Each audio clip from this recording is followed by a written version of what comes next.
all of us. Cadets, I, Cadet Saisha, am thrilled to tell you that the speaker who is among us to address the cadets is a very respectable and influential speaker. I, Cadet Saisha, feel blessed to be a part of this camp where I am getting the opportunity to hear and meet great people like you, sir. I am really fortunate to introduce our today's most dynamic, energetic, and holistic personality whose achievements are memorable and a great source of inspiration for all the cadets. With all our energy and enthusiasm, please do welcome our versatile speaker, Brigadier Anjan Kumar Basumatari, Commander 29 RT, Brigade Mamoon Pathankot. Sir, we are really fortunate to have you with us today. Your presence truly elevates this occasion. We are incredibly privileged for this opportunity to hear from you, sir. To give a little more briefing about Brigadier A.K. Basumatari, Commander 29th RT Brigade Mamoon Pathankot, I Cadet Mahi is going to tell you more about Sir's achievements, education, training, service and expertise. Education and training. Brigadier A.K. Basumatari is a serving officer of the Indian Army. He did his schooling from his village school in Assam and then Sainik School Golpara, Assam, from where he passed out as overall best cadet and school captain in 1995. He had won the National Talent Scholarship in class 10th and was selected for NDA before his class 12th board examinations. He joined NDA in 1995 with an All India rank of 104 and graduated in 1998 with an overall merit of 12th. In NDA, he won a gold medal in athletics, best in bayonet, fighting of his course, bayonet pin for medal and athletics, and best in RV service subjects and silver torch for academic excellence. He then graduated from IMA Dehradun in 1999 as a battalion cadet adjutant and overall merit of again 12th out of 547 and first out of officers commissioned to artillery on 12th June 1999. Service profile. He has served extensively along the northern and western border, including Siachen Glacier and the north and east, where he participated in active operations and commanded an artillery unit in active operations on the line of control during and post the Uri incident. Under his able command, his unit was awarded the Northern Command GOC in C Unit Citation in 2017. He served in UN mission in Sudan.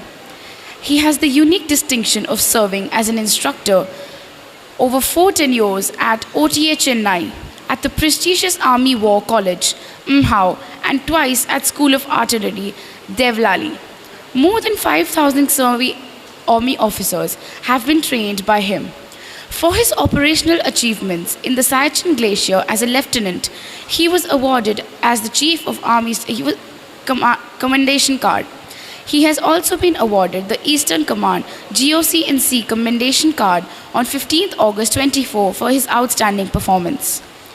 Academic excellence. During his professional career, the officer has done MSc in Weapon Technology, first class with distinction, and MSc in Defense Technology, first class with distinction, from University of Pune, and MPhil in Defense and Strategic Studies from Punjab University. Hobbies. The officer is an avid long-distance runner, has participated in many marathon events, and runs 5 kilometers every day, 10, 15, 21 kilometers every Sunday. He loves music and has been trying to learn guitar for the last few years. He has been delivering motivational talks for students for over 15 years. So far, he has delivered talks at many schools and colleges, including Central University Tezpur, Sophia Women's College Ajmer, Siliguri Institute of Technology, Don Bosco Siliguri, DPS Siliguri, and KV Sukna, KV Mamoon, NCC Cadets of Pathankot, etc. Cadets, the most important topic Sir is going to deliver is you can be what you want to be. I would like to request Director Oshin Mahajan Ma'am and Principal Ma'am Subrahani from Pratawal School, Pathankot to escort Brigadier A.K. Basumatari on stage and request Cadet Preeti and Cadet Deepa to extend a green welcome to Brigadier A.K. Basumatari, Commander 29 Army Brigade. Without further ado, let's give a warm welcome to Brigadier A.K. Basumatari as he has to take the stage. Sir, the stage is yours.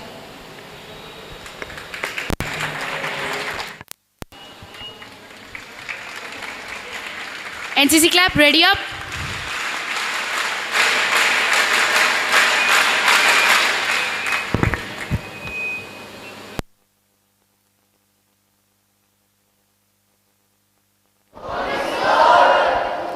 Anybody who wants to go home?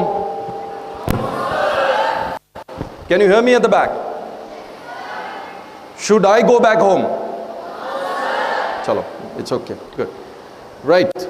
I wanted to start जैसे movie का trailer होता है ना, अच्छा देखो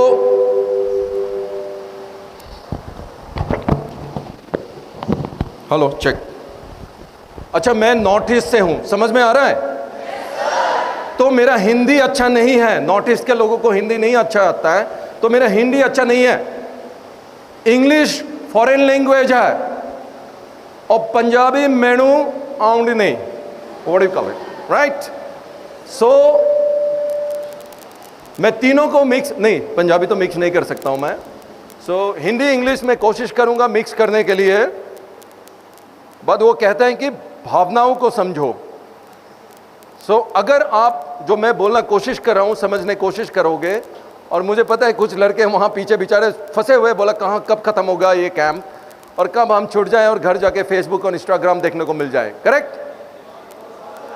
अभी mobile जमा कर रखा है ना, हाँ वही बेस्ट है, दैट इज द बेस्ट। ठीक है, रेडी है? ओके, ये वीडियो प्ले करना।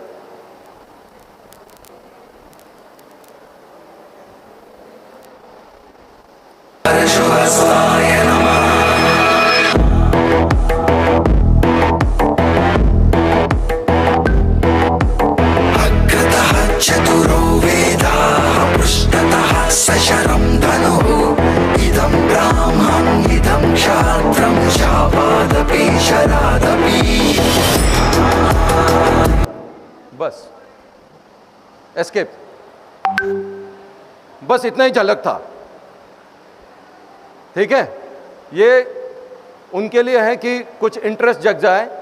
अगर ये अच्छा लगा तो मैं जो आगे बोलने वाला हूं अच्छा लगेगा, और जिनको अच्छा नहीं लगा तो फिर यू कैन स्लीप, आप सो सकते हैं, डोंट वरी।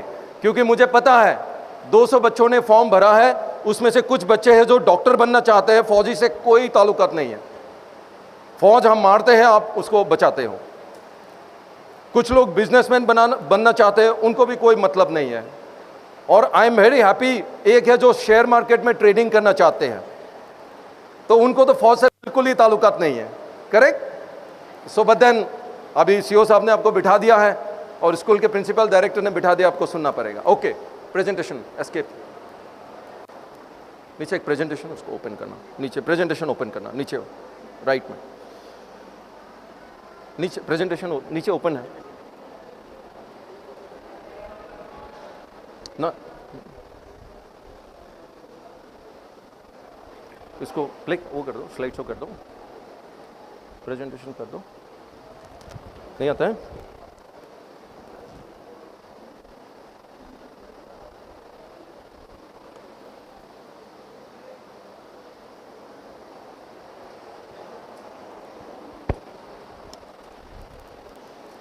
ओके,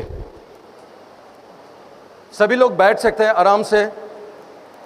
देखो, पंगा लेना है तो अच्छे से पंगा लो जिंदगी में। अभी मुझे बुला के यहां पे पंगा ले लिया है आप लोगों ने, समझ रहे हो? तो अभी तो झेलना पड़ेगा 1 घंटा, ठीक है? Okay, at the outset I would like to thank the director and principal Pratap world school and the CO NCC battalion for having invited me and giving me this opportunity to connect with all of you. This is a personal opportunity for me that gives me an insight into what is going to the future generation of our country. और मुझे भी एक मौका मिलता है कि आप लोगों का आगे का जो कैरियर है उसमें अगर मैं कुछ रोशनी डाल सकूं तो वो आपके लिए अगर फ़ायदेमंद हो तो इट्स गुड। अभी पीछे वालों को I think they can not hear much, right? Okay, anyway, so मैं पहले ही बोलना चाहता हूं कि मैं प्रोफेशनल नहीं हूं कैरियर काउंसलिंग में। यस, मैं प्रोफेशनल हूं मेरा जॉब में, मेरा कैरियर में। हावेवर जो भी मैंने एक्सपीरियंस तजुर्बा देखा है उसी को मैं आपके साथ शेयर करना चाहता हूं, राइट? आपके लिए बेस्ट आपका है जो प्रिंसिपल, आपका डायरेक्टर, आपका फैकल्टी, आपके टीचर्स, और जो एनसीसी के हैं आपके जो instructors, they are the best people to guide you what to do in life, and of course your parents. However personal experience, class 11, 12, college life is the most confusing part. समझ में नहीं आता ये जिंदगी है क्या, जिंदगी से करूं क्या। अच्छा हो जाए तो बोलते सब कुछ ठीक हुआ, नहीं होता तो बोलते कि जिंदगी मेरे को कहां फंसा दिया।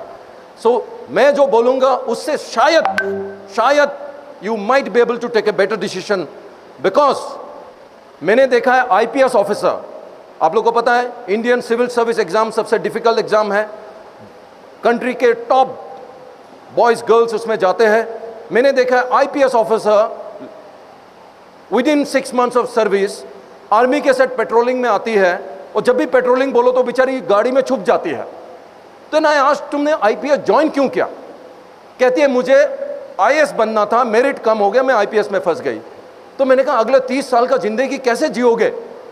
मतलब आपने वो काम ले लिया जो आपको करने को पसंद ही नहीं है। तो 3 Idiots मूवी सभी ने देखा होगा, फोटोग्राफर, करेक्ट? हाँ, मैं छुट्टी में भी जाता हूं तो ये लेक्चर पिछले बार मैं तेजपुर यूनिवर्सिटी के बीटेक स्टूडेंट्स को ले रहा था। उस शाम को मेरा उनका जनरल जीएस का कॉल आया कि सर आज 10 बच्चों ने पेरेंट्स को बोल दिया कि मुझे ये नहीं करना है, सर ने बोला है कि नहीं करना है जबरदस्ती, ठीक है, बट आप लोगों ने नहीं करना है सर, ठीक है, ओके। मैं कुछ चीजें बताऊंगा, जैसे कि एक मेरा खुद का सोच विचार है, ठीक है। Time to show what you have got. ये 2 पिक्चर है कारगिल लड़ाई के, आप लोग शायद पैदा भी नहीं हुए थे कारगिल लड़ाई के टाइम पे, और उस टाइम में मैं कमीशन हुआ था, बल्कि मैं इन लड़ाई में मुझे हिस्सा नहीं मिला। इनफैक्ट जिस दिन ऊपर टोलोलिंग में लड़ाई हो रहा था उसी दिन मैं आईएमए से पास आउट हो रहा था। उसके बाद मैं यूनिट ज्वाइन किया तो मुझे तुरंत वेस्टर्न बॉर्डर में चला गया था कि अगर लड़ाई कश्मीर से नीचे आके पंजाब बॉर्डर में, राजस्थान में आ जाता है तो हमें लड़ाई करना पड़ता। बट देन कारगिल के बारे में पता है, तो उस लड़ाई में मेरा एक इंस्ट्रक्टर गया था, तो उस टाइम का मैं एक कहानी बताऊंगा। तो वो लड़ाई से कि अभी वो साहब जो है जम्मू में है, एडीजी एनसीसी जनरल बेवली, ये उनका कहानी है। कैप्टन बेवली दैट टाइम वापस आके हमें ये स्टोरी सुनाया था। आर्टिलरी का हूं मैं। आर्टिलरी में अलग अलग टाइप का गोले होते हैं, बुलेट नहीं होते, हमारे बड़े बड़े गोले होते हैं जो कि हम 20, 30, 40 किलोमीटर दूर से फेंक सकते हैं। और उसी में आप लोगों ने बोफोर्स गन का नाम सुना होगा। तो बोफोर्स गन में एक स्पेशल एमुनेशन है जो कि हवा में फट जाते हैं और वो एक गोले के जगह छोटे छोटे बॉम्बलेट्स बन के जमीन पे आते हैं, और जहां टारगेट आते हैं वो ज्यादा इलाका कवर करके उसको बर्बाद करते हैं। तो उस टाइम इसको बोलते हैं कार्गो शेल। तो हमने कैप्चर करने वाले पहाड़ों में बहुत सारा कार्गो शेल फायरिंग किया था। जब अगर वो कोई टारगेट मिला फट जाता है, नहीं मिलता है तो जमीन पे पड़ा रहता है, बाद में कोई दुश्मन उसके ऊपर पांव रखता है तो फट जाता है एज ए माइन। तो वो पहाड़ हमने कैप्चर किया, खुद ही हमने फायर किया। जब कैप्चर किया बहुत सारे बॉम्बलेट गिरे हुए थे। तो वो बटालियन था एक गोरखा बटालियन, और सीओ साहब परेशान हो गए कि अपने लड़के इसके ऊपर पांव रखेंगे, छू लेंगे तो ये फट सकता है। तो उन्होंने बेवली साहब को बताया। लकीली बेवली साहब एक सरदार जी है, लेकिन वो ऐसे एक रेजिमेंट में जिसमें सारे ट्रूप्स प्योर गोरखा है और उनको प्योर गोरखाली बोलने को आता था। तो साहब ने उन पहाड़ों में, जैसे हवा अभी चल रहा है कुछ सुनाई नहीं दे रहा है, वही पहाड़ के नीचे अपने पूरे बटालियन को इकट्ठे करके समझाया गोरखाली में। कोई गोरखाली है यहाँ पे? नेपाली बोलने वाला है कोई? नहीं है, कोई बात नहीं, सब पंजाबी वाला है। तो मुझे भी थोड़ा थोड़ा गोरखाली आता है, ठीक है। तो उन्होंने गोरखाली में अच्छे से समझाया, कोई पेपर पेन बोर्ड कुछ नहीं है, ऐसे समझाया। ये गुरुजी एस्टो एवड़ा ऊंचा है, बढ़िया से पूरा समझाया।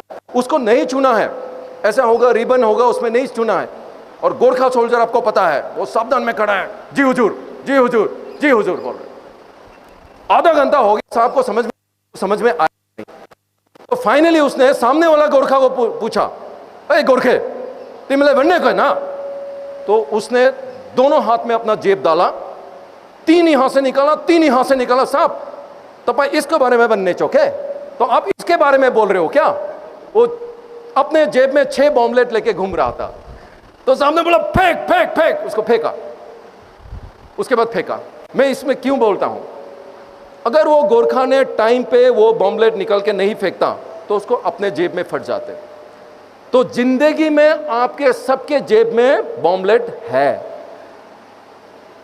अगर टाइम पे उन बॉम्बलेट को निकल के नहीं फेंकोगे तो आपके पैंट के अंदर फटेगा।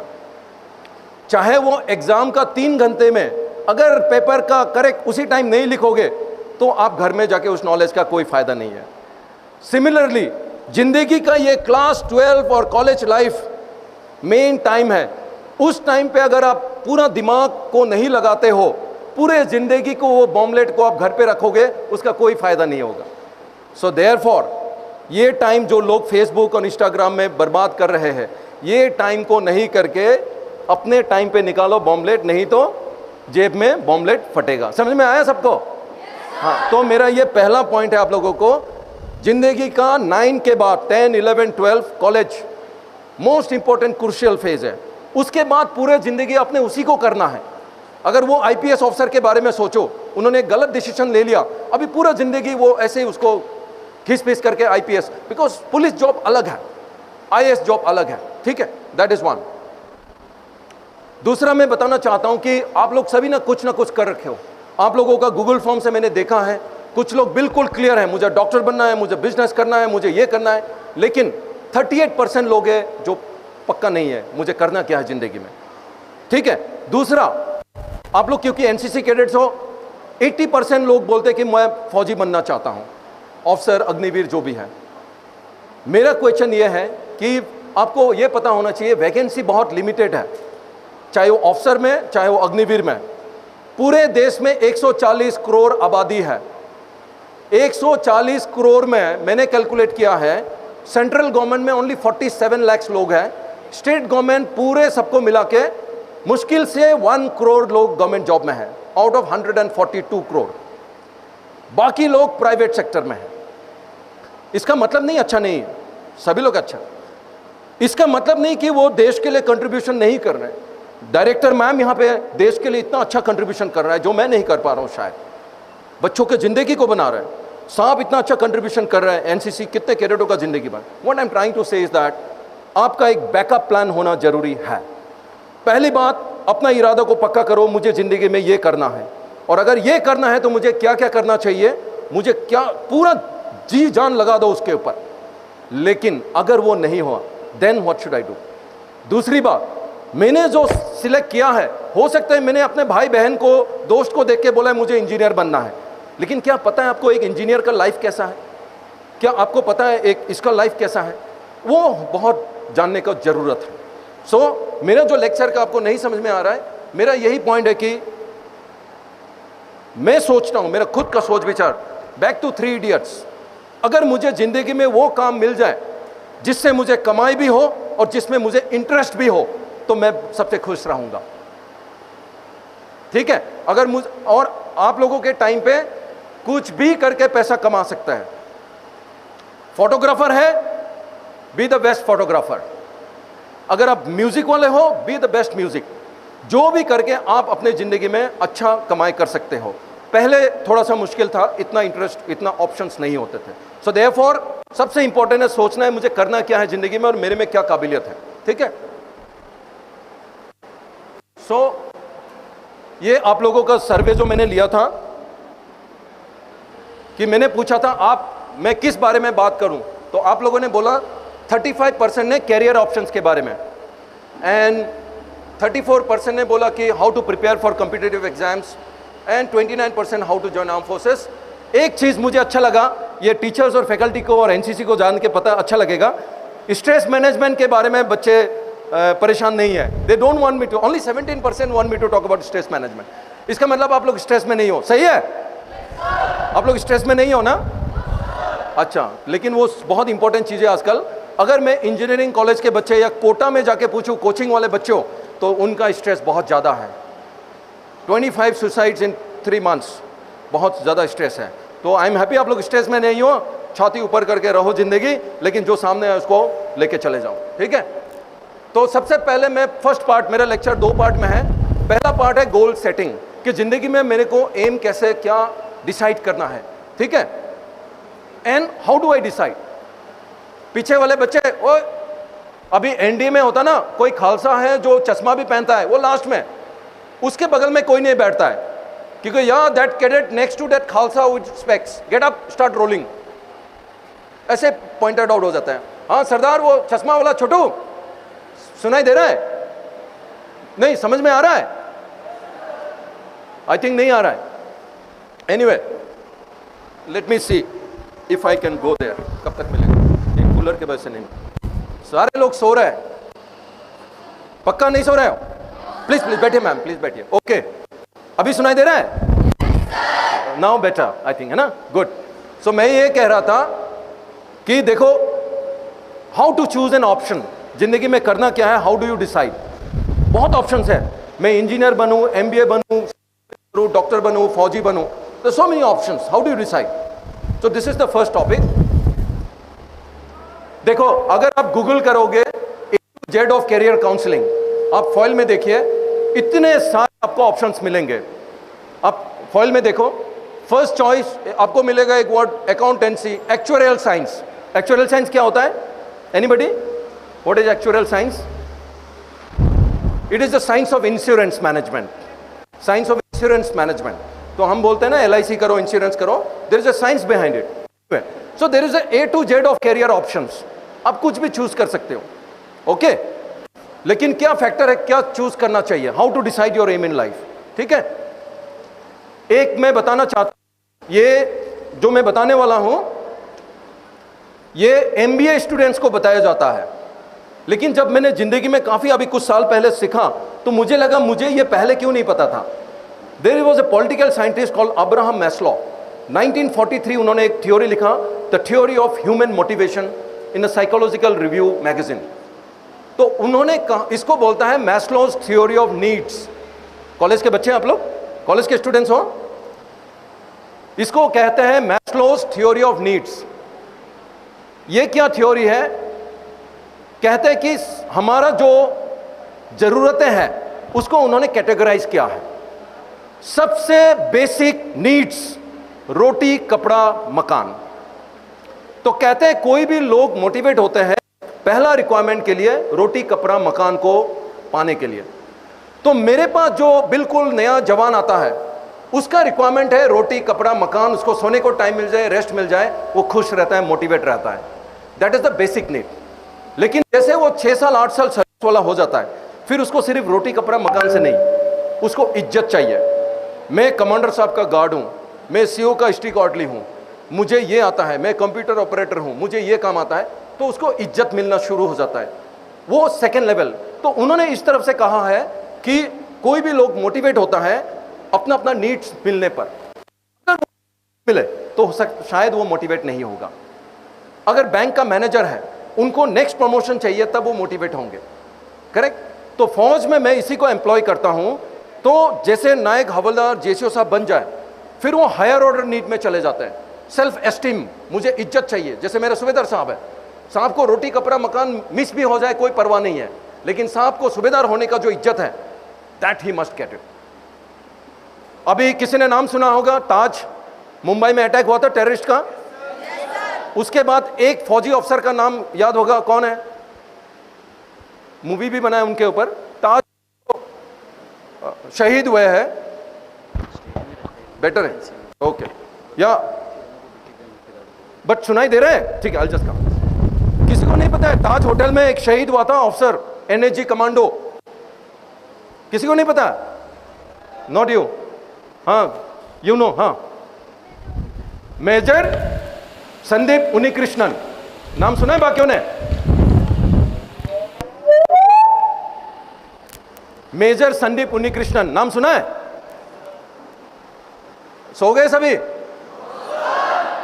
मुझे तो लगता है सो गए। मैं चलूं? ओके। मेजर संदीप उन्नीकृष्णन, मैं क्या कह रहा था आपको, जो थ्योरी ऑफ नीड्स में कौन लोग होते हैं बिल्कुल आगे जाके अपने जान को बिल्कुल परवाह ना करके सामने अटैक पे जाता है, वो लोग हैं, उनका मोटिवेशन लेवल जो कि मैस्लोस थ्योरी ऑफ नीड्स में बहुत ऊपर लेवल पे काम करता है। उनको चाहिए इज्जत। संदीप उन्नीकृष्णन साहब का लास्ट सेंटेंस था, ऊपर तुम लोग मत आना, मैं जा रहा हूं, मैं संभालूंगा, ठीक है। उसके बाद वो जाके शहीद हो गए। और मैं इसको गर्व के साथ कहता हूं कि संदीप उन्नीकृष्णन साहब और मैं एनडीए में एक ही बेंच में बैठते थे, ठीक। तो सेकेंड पॉइंट मैं जो आपको बता रहा हूं, आपका नीड्स को समझना है। क्या आप ओनली रोटी कपड़ा मकान मिलने से खुश रहोगे? अगर जिंदगी में नहीं रहोगे तो आपको ऐसा प्रोफेशन चुनना होगा जिसमें आपको सिर्फ पैसा नहीं मिलेगा, कुछ और भी मिलेगा। टीचर बनिए, इज्जत मिलेगा। फौजी बनिए, पैसा एडिक्वेट मिलेगा, इज्जत बहुत मिलेगा। Similarly every profession has something. लेकिन अगर आपको सिर्फ पैसा चाहिए, शेयर मार्केट ट्रेडिंग, कौन था? शेयर मार्केट ट्रेडिंग करिए, बहुत पैसा कमाइए, BMW घर नहीं, लोग आपको इज्जत करेगा पैसे के वजह से। लेकिन ऐसे स्टेज में आके सिर्फ आपको बोलेगा कि इनके पास बहुत पैसा है, दैट्स ऑल। लेकिन टीचर है, कुछ नहीं है, एक छाता लेके रिटायरमेंट में जा रहा है, लेकिन लोग उनको भगवान मानते हैं, पांव छूते हैं। तो तालियां बजना चाहिए भाई।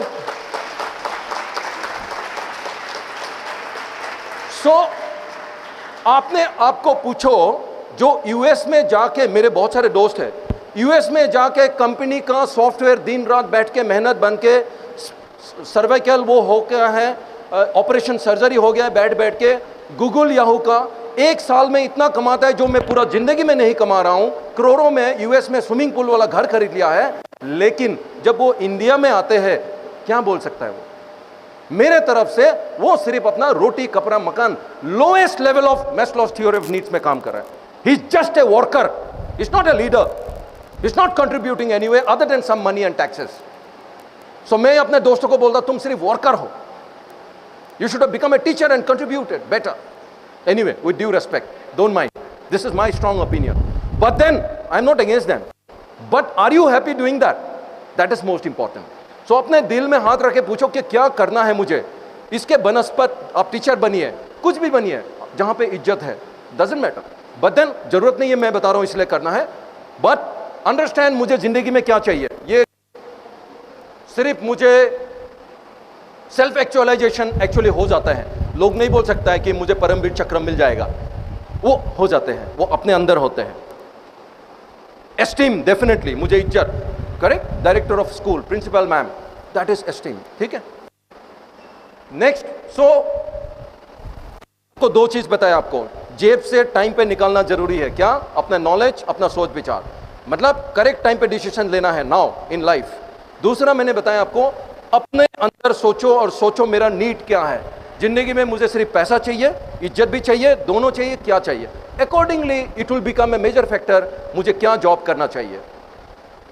मैं जिस तरफ से बड़ा हुआ हूं, पिताजी सिखाया, इस जन्म में किसी से भी 1 रुपया ले लिया, अगला जन्म में मैं उसका नौकर बन जाऊंगा। तो इसीलिए पिताजी कोई भी घर में काम करने आते हैं, बाद में पैसा लेने नहीं आते हैं, वो पिताजी उसके गांव में घर ढूंढ के जाते हैं। बोलता पिताजी ये क्यों करते हो? बोलता बेटा हमारा विश्वास है इस जन्म में मैं उसका उधार लेकर रह गया, वो मर जाएगा, मैं मर जाऊं, तो अगले जन्म में मैं उसका नौकर, मुझे नहीं बनना है। अगर मेरा ये सोच विचार है तो मैं क्या इंश्योरेंस एजेंट बन सकता था? इंश्योरेंस एजेंट जब आपको इंश्योरेंस सेल करने आता है, मुझे 40 साल बाद पता लगा है कि टर्म इंश्योरेंस बोल के कोई चीज होती है, जहां पे आपका लाइफ बहुत कम पैसा में 1 करोड़ का इंश्योरेंस हो सकता है, लेकिन उसमें एजेंट को कमीशन नहीं मिलता है, इसलिए इसके बारे में वो बोलता ही नहीं है। वो दूसरा आपको एंडोमेंट पॉलिसी बेचता है जिसमें उसको ज्यादा फायदा होता है।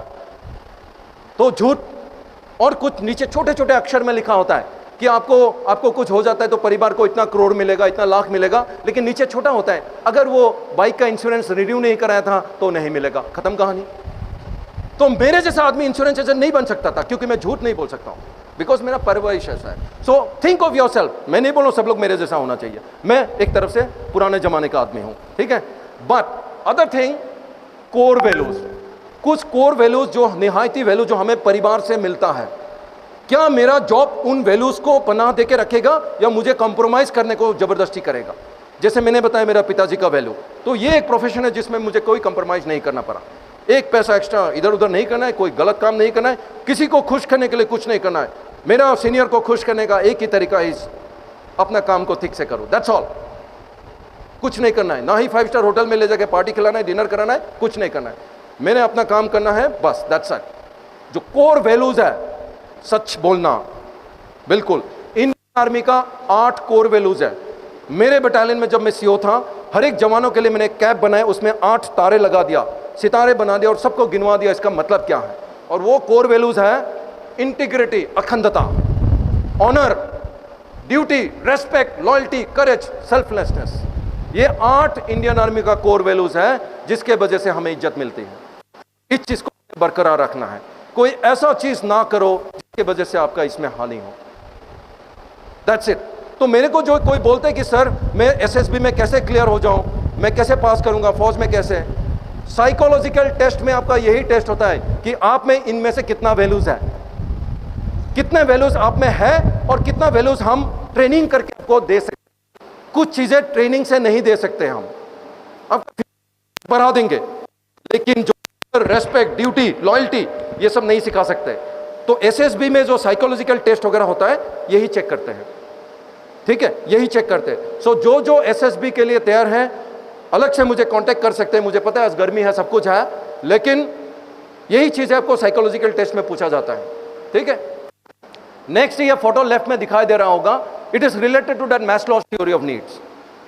गोवा गया था मैं, ये लेडी मिली गन्ने का जूस बेचते हुए। मैं जिससे भी मिलता हूं बातें करता हूं, तो उनसे बात करके पता लगा मेहनत करती है, महीने में 60,000 कमाती है, 60,000 कमाती है, बच्चों को पढ़ाई कराती है, लेकिन मेहनत से कमाती है। उनको मैं ज्यादा इज्जत करता हूं। बनस्पत, जब मैं छुट्टी गया था, पिताजी का प्लॉट मेरे नाम पे रजिस्ट्रेशन करना है, तो क्लर्क बोलता है सर चाय पानी का खर्चा दो फाइल के नीचे से। उनके लिए मेरे को कोई इज्जत नहीं है। सो ऐसा कोई जॉब मत लेना जिससे आपको ये करना पड़े, it's better to do that. तीसरा, राइट में एक फोटो देखिए, एक बुजुर्ग आदमी है, ये स्कूटर नया है, लेकिन जब मैं 20-25 साल पहले मिला था, उनके पास लैम्ब्राडोर पुराना स्कूटर था। ये माऊ का कुल्फी वाला है, गूगल करोगे तो मिल जाएगा। ये आदमी है, कुल्फी बना के बेचता है। 20 साल पहले 10 रुपया पर प्लेट बेचता था, अभी 30 रुपया हो गया है। ओनली चेंज हुआ है, अभी इस बार मिला मैं स्कूटर नया ले लिया है और आइस बॉक्स ले लिया है। तो मैंने, ठीक है, लेकिन इनके पीछे कहानी है। इनके दोनों बेटा, अच्छा, हर एक माओ में हमारा जो भी हम ट्रेनिंग करने जाते हैं, 2 बजे इसका कुल्फी वाला शुरू हो जाता है और हम सारे जाके खाते हैं। अभी मैं जब गया, पता लगा इनके दोनों बेटे इंदौर के सबसे बड़ा इंडस्ट्री ओनर है, करोड़ों रुपया का मालिक है। मैंने उनको पूछा कि बाबा अभी भी आप क्यों ऐसा कर रहे हो? कहता है साहब, जिस काम से इनको बनाया है वो काम मैं कैसे छोड़ सकता हूं।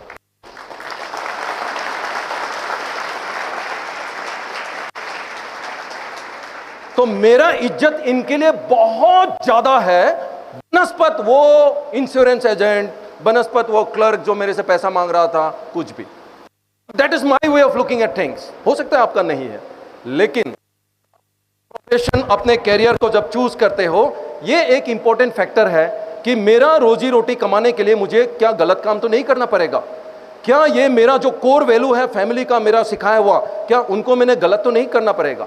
वो देख लेना एक जरूर, अगर वो करेगा। मेरा खुद का प्रिंसिपल सैनिक स्कूल, जिस दिन मैं एनडीए के लिए थ्रू हो गया, बहुत खुश हो गया। मैं डॉक्टर बनना चाहता था। मेरा बायोलॉजी में 96% मार्क्स थे क्लास 12 में। प्रैक्टिकल में मेरे टीचर ने 2 मार्क्स कम दिया, नहीं तो और मिलते। जिस दिन मैं सिलेक्ट हो गया, लेकिन वो प्रिंसिपल के वजह से मैं फौज में आ गया। Lieutenant colonel JB Sharma, he is no more, उनके वजह से मैं आया। लेकिन जब मैंने सिलेक्ट डिसाइड कर लिया, एक दिन फिर वो खुद ही दुखी होकर बोला, कहते हैं अंजन आपने डिसाइड कर लिया, मैं खुश हूं, मैं प्रिंसिपल हूं, 5 साल से कोई नहीं गया अपने स्कूल से, आप पहले होंगे, मैं स्कूल कैप्टन भी था, बट मुझे ये भी दुखी है कि हो सकता है फौज में जाके आप बदल जाओगे, क्योंकि आपका जो ये ओरिजिनलिटी है, जो आपका सच्चाई है, शायद फौज में बदल जाओगे। लेकिन सबसे बेस्ट है अभी वो, अब स्वर्ग में है। 26 साल हो गया, नहीं बदला। सेम वैल्यूज लेके मैंने रखा है, और यही एक प्रोफेशन है जो कोई डिमांड नहीं करता है कि आपने बदलना है, क्योंकि जो मेरा वैल्यूज थे वो बिल्कुल यही थे, यही है। इसीलिए क्लास 12 का बोर्ड एग्जाम पहले ही मैं एसएसबी क्लियर। क्यों? कोई सच नहीं, कोई झूठ बोलना ही नहीं है। पता है इंटरव्यूइंग ऑफिसर लड़कियां, बॉयज, पता है मुझे इंटरव्यू एक ही क्वेश्चन पूछा था, मतलब मैं बिल्कुल क्लियर था। इंटरव्यूइंग ऑफिसर ने एक ही पूछा, भाई आपका वीकनेस कुछ है क्या? मैंने बोला हाँ सर, मेरा लड़कियों के लिए वीकनेस है। Can you imagine? इंटरव्यू में बोल रहा हूं मेरा लड़कियों के लिए वीकनेस है। बोलता है क्यों बता रहे हो ऐसा? मैंने बताया सर हम 4 भाई हैं घर में, कोई हमारा बहन नहीं है। स्कूल में मैं स्कूल कैप्टन हूं, बॉयज स्कूल है, सिर्फ 5-6 लड़कियां हैं, वो टीचर्स के और स्टाफ के। कुछ लड़के हैं इनको परेशान करते हैं, और मैं इन लड़कियों को मैं प्रोटेक्शन करता हूं। तो कुछ बच्चे बोलता है कि ये लड़कियों को ज्यादा फेवरेटिज्म करता है। तो इसीलिए मैं अभी क्लास 12 का लड़का, मैं खुद को समझने की कोशिश कर रहा हूं कि ये लड़कियों के प्रति मेरा वीकनेस क्यों है। बट मेरे मन में वो इसलिए है क्योंकि मैं उनको प्रोटेक्शन करना चाहता हूं। सर हो सकता है मेरे घर में कोई बहन नहीं है, शायद इसलिए मैं लड़कियों को प्रोटेक्शन करने में विश्वास करता हूं। तो जो निगेटिव पॉइंट था वो भी मेरे लिए पॉजिटिव पॉइंट। और ये किसी ने मुझे कोई कोचिंग सेंटर ने सिखाया नहीं था, दिल से बोला, साहब ने दिल से सुना और बोला वेरी गुड बेटा। बिकॉज अगर हम अपने बहन को, माताजी को प्रोटेक्शन नहीं कर पाए, देश को कैसे रक्षा करेंगे भाई? उस टाइम पे मुझे नहीं समझ में आया था। बट देन ये आप लोगों के लिए जो एसएसबी जाते हैं, छुपाना कुछ नहीं है। अगर कोचिंग सेंटर में जाके कुछ क्वेश्चन आंसर सीख के जाते हो, उनको 2 मिनट में पता लग जाता है कि ये कोचिंग सेंटर वाला लड़का है, और 2 मिनट में पता लग जाता है कि ये दिल से बोल रहा है। What we are looking for is few good man, जिसका ये, एंड वुमेन आजकल, सॉरी, एंड जिसका ये कैरेक्टर्स है, ठीक है। और मेरा ख्वाब था भाई एक दिन बुलेट खरीदना है और भाई मेजर साहब बनना है। अभी ब्रिगेडियर बनने आऊं, everything is M plus. Because again जिंदगी में अगर मैं गोलगप्पे बेचता हूं, बाय द वे जो गोलगप्पे बेचना है हर शाम को 200 प्लेट, प्रॉफिट 10 रुपया पर प्लेट, हर दिन 2000 कमा रहा है, महीने में 60,000 वो लड़का भी कमा लेता है, और सिर्फ शाम को 2 घंटे के लिए ठेला लगाता है। तो 60,000 कमाना is no problem at all. But the point is, क्या गोलगप्पे बेच के आप जिंदगी में खुश हो? क्या आप में उतना ही काबिलियत है? So therefore second next point, खुद के लिए वही एम सेट करो जो अचीवेबल है। मैंने लिए खुद के लिए मैंने मेजर साहब का एम सेट किया था। So therefore I am always happy. अगर आप गोलगप्पे बेच के अंबानी बनने का ख्वाब देखते हो तो मरने तक आप कभी खुश नहीं हो पाओगे। सो देयरफॉर सेट अचीवेबल गोल, ठीक है। किसी के घर में फाइनेंशियल प्रॉब्लम है, इलेक्ट्रॉनिक में आपको इंटरेस्ट है, इंजीनियर बनने का ख्वाब मत देखो, 4 साल पढ़ाई करना पड़ेगा, जॉब ढूंढोगे बहुत टाइम लग जाएगा। पिताजी बुजुर्ग है, खेती नहीं कर पा रहे, बोलेगा खेती भी नहीं करता है, कमाई भी नहीं कर रहे हो, क्या कर रहे हो? ITI करो क्लास 12 के बाद। ये फैन जो ITI वाला है वो असेंबल करेगा, रिपेयर करेगा। जो इंजीनियर है इसको मैन्युफैक्चर करेगा, डिजाइन किसी ने किया है। लेकिन जो PhD करेगा वो नया टेक्नोलॉजी बनाएगा। लेकिन ITI के लिए 2 साल में कमाई शुरू हो जाएगा, इंजीनियर बनोगे तो 4 साल में कमाई शुरू हो जाएगा। रिसर्च करोगे तो 10 साल रिसर्च के बाद नया टेक्नोलॉजी बनाओगे, लेकिन आपको 10 साल लग जाएगा। नाउ आपका कंडीशन क्या है घर में? मुझे 2 साल में कमाई करना है, 4 साल में करना है, या 10 साल में, प्लस मेरा इंटेलिजेंस कितना है? तो ये सब कंडीशंस को देख के देन यू डिसाइड मुझे जिंदगी में करना क्या है। लेकिन अगर आप में काबिलियत है, जरूरी नहीं कि ITI बन के उसमें रह जाओ। न्यूज़पेपर बेच के भी हमारे देश में प्रेसिडेंट बना है, मिसाइल एक्सपर्ट बना है।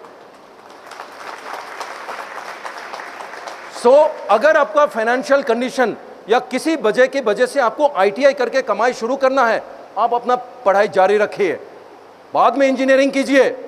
मेरा एक हवलदार था, रिटायरमेंट जा रहा है 30 साल, उसका उम्र 40 साल, रिटायरमेंट से 1 साल पहले खड़ा हो गया। तकरीबन जो रिटायरमेंट जाने वाले होते हैं वो बोलते हैं साहब मेरे को रीसेटलमेंट कोर्स करा दो, कहीं सिक्योरिटी गार्ड लग जाऊंगा। वो बोलते हैं साहब मुझे 12वीं का क्लास 12 करना है ओपन स्कूल से। मैंने बोला लालचंद तुम्हें क्यों करना है क्लास 12? बोलता है क्या साहब मेरे पोते मेरे बेटे सारे कॉलेज जाते हैं और उन लोग मेरे पर हंसते हैं कि आप तो सिर्फ क्लास 10 भी पास नहीं हो। अभी मैंने पिछले साल क्लास 10 पास कर लिया, अभी मैं क्लास 12 करके ही retire. That is the spirit. So लाल चलने के लिए जो मेरा इज्जत है वो बहुत गुना है, बहुत गुना है। सो देयरफॉर अगर आपको ITI करके कमाई कुछ करना भी पड़े, आप में काबिलियत है उसको जारी रखिए। अग्निवीर होके मेरे पास लड़के आ रहा है लेकिन उसमें काबिलियत है, हम पहचान जाते हैं, उसको हम ऑफिसर बनने के लिए मौका देते हैं। आर्मी कैडेट कॉलेज एंट्री में फिर वो ऑफिसर बन के आते हैं। अभी बहुत सारे कर्नल जनरल साहब घूम रहे हैं जो ऐसे पहले जवान भर्ती हुए बाद में ऑफिसर बने हैं, क्योंकि उसका आर्थिक अवस्था ठीक नहीं था या इंडिया में नहीं हुआ, बट बाद में हो गया, काबिलियत था लड़का का। That is another factor. Second thing, अभी अगर मैंने इतना बता दिया फिर बोलोगे कि यार सब ये करूंगा तो पैसा बहुत कम मिलेगा। तो मेरा एक मन में यही क्वेश्चन था कि how much money we need. तो कभी कभी न्यूज़पेपर में पढ़ता हूँ लोग करप्शन करते, ये करते वो, फिर मैं सोचने लगा कि मेरे को तो जिंदगी में महीने में 30,000 से ज़्यादा पैसा नहीं लगा, तो लोग 100 करोड़ क्यों बनाने की कोशिश करते हैं। फिर मैंने ये भी देखा कि शायद रिटायरमेंट के बाद लोग मरने तक ज़्यादा पैसा चाहिए, तो ऐसे करके मैंने कैलकुलेशन किया। मैंने कैलकुलेशन करके ये एनालाइज किया है, कोई भी अगर 30,000 से भी शुरू करता है कमाई करना और हर साल 3% इंक्रीज होता है और उसी पैसा से 50% पैसा अपने जिंदगी को जीने के लिए, 30% पैसा आपका एंटरटेनमेंट के लिए और 20% पैसा सेव करता है फ्यूचर के लिए, 30,000 स्टार्टिंग इज गुड इनफ। उसका एक्सेल शीट मुझे अच्छा लगता है, मैंने कैलकुलेशन किया हुआ है। जो 30,000 कमाई शुरू करता है 60 उम्र में, मैंने बोला ये देखो, ये है जरूरत, 50% अपना जरूरत के लिए, 30% अपना एंटरटेनमेंट के लिए जो नहीं होने से भी चलता है, 20% फ्यूचर के लिए सेव करता है। तो 60 इयर्स की उम्र में अगर 7% normal provident fund post office में भी रखेगा, उसके पास बैंक में 1.4 करोड़ बचेगा। और अगर 10% में डालेगा तो 2 करोड़, 15% में मिलेगा 9 करोड़, और अगर 20% मिलेगा तो 35 करोड़ पैसा उसका बैंक में आएगा अगर 30,000 से शुरू करेगा सैलरी। अगर ऐसा है, और एक बात बताऊं, ये इस उम्र के बाद ना आप रॉयल स्टैग व्हिस्की पी सकते हो, ना आप चिकन मुर्गे खा सकते हो। ओट्स, मेरे CSD कैंटीन में सबसे ज्यादा बिकता है ओट्स और दालिया, क्योंकि 50-60 साल के बाद सिर्फ ओट्स और दालिया ही खा सकते हैं। तो मेरा ये सोच विचार है, पर्सनल है, आप लोग नहीं सहमत होना, बहुत लोग नहीं होंगे। मेरा ये सोच विचार है, अगर मुझे थोड़े दिन बाद ओट्स और दालिया ही खाना है तो गलत काम करके मुझे टेंशन लेके क्यों मुझे 100 करोड़ बनाना है, और जितना पैसा बनाएंगे बच्चों में झगड़ा होगा। करेक्ट? तो चैन से जियो, इज्जत से जियो। 30,000 बहुत कम है, वो गोलगप्पा वाला भी 60,000 से शुरू करता है। करेक्ट? तो जो भी पढ़ा लिखा है, तो दिस इज वन। अभी मैं आगे मैजिक दिखाता हूं। 60,000 से शुरू करो तो पैसा जाता है 71 करोड़। 1 लाख से शुरू करो सैलरी तो पैसा जाता है 119 करोड़। 2 लाख से शुरू करो 2,39 करोड़। 4 लाख पायलट 400 करोड़, 500 करोड़ पैसा बचेगा।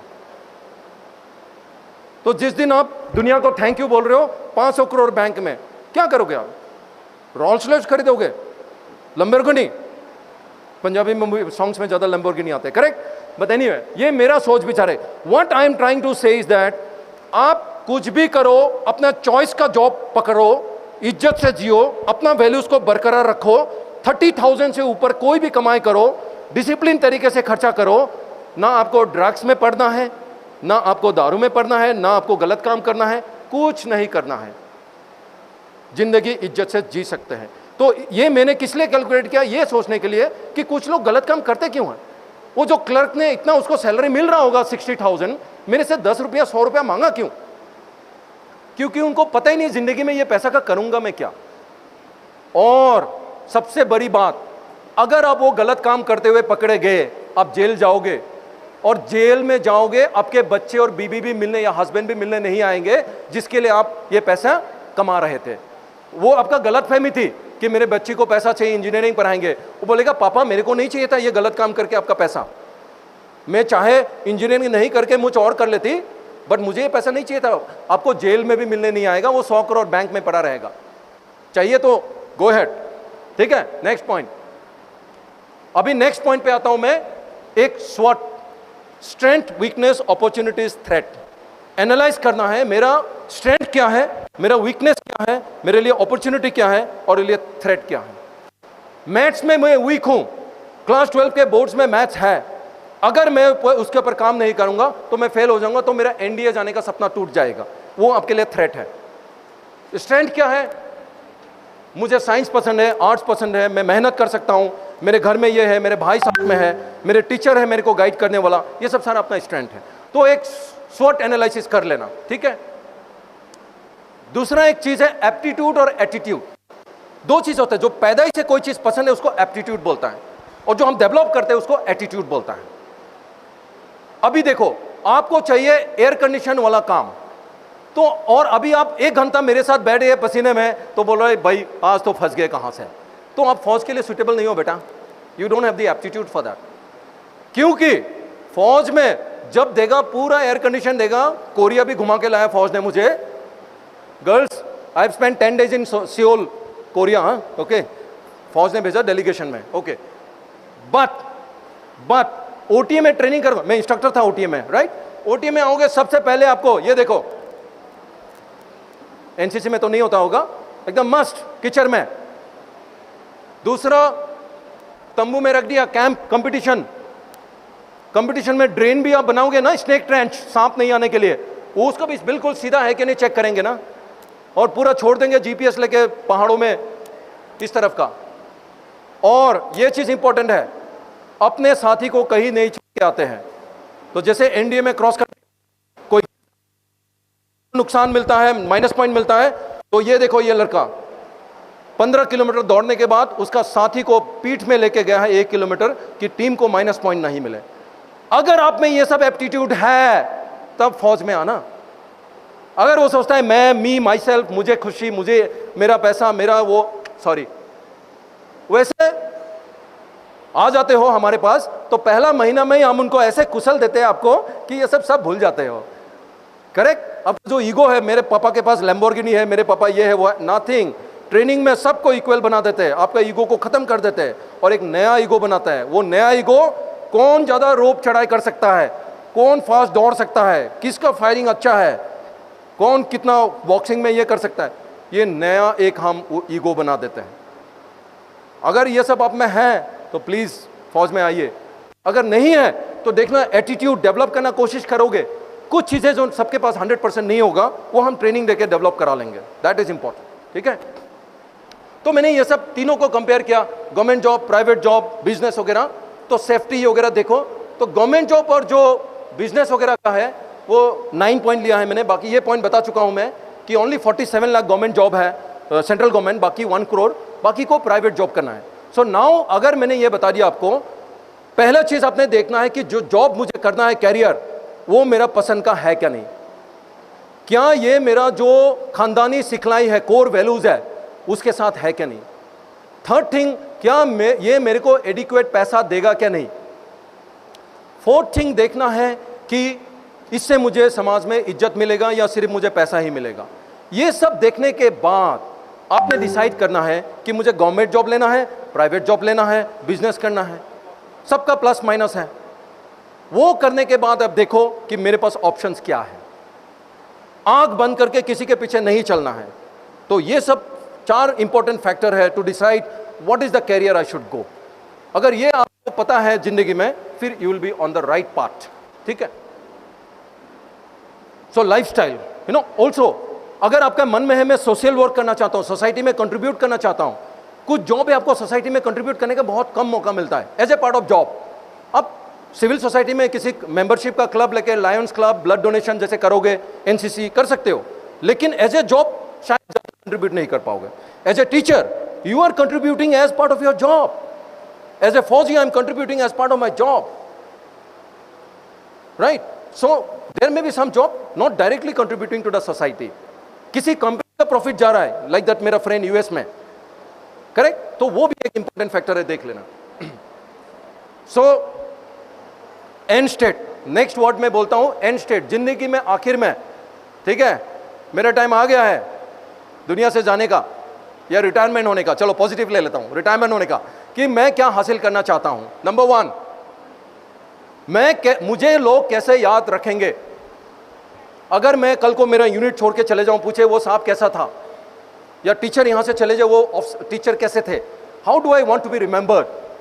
कुछ लोग बोलेगा अच्छा हुआ चला गया, दैट, और नहीं वो बहुत तक। एक मूवी मेरा फेवरेट, द लास्ट सामुराई, ये जापान के स्टोरी के बारे में है, किसी ने देखा है तो देख लेना।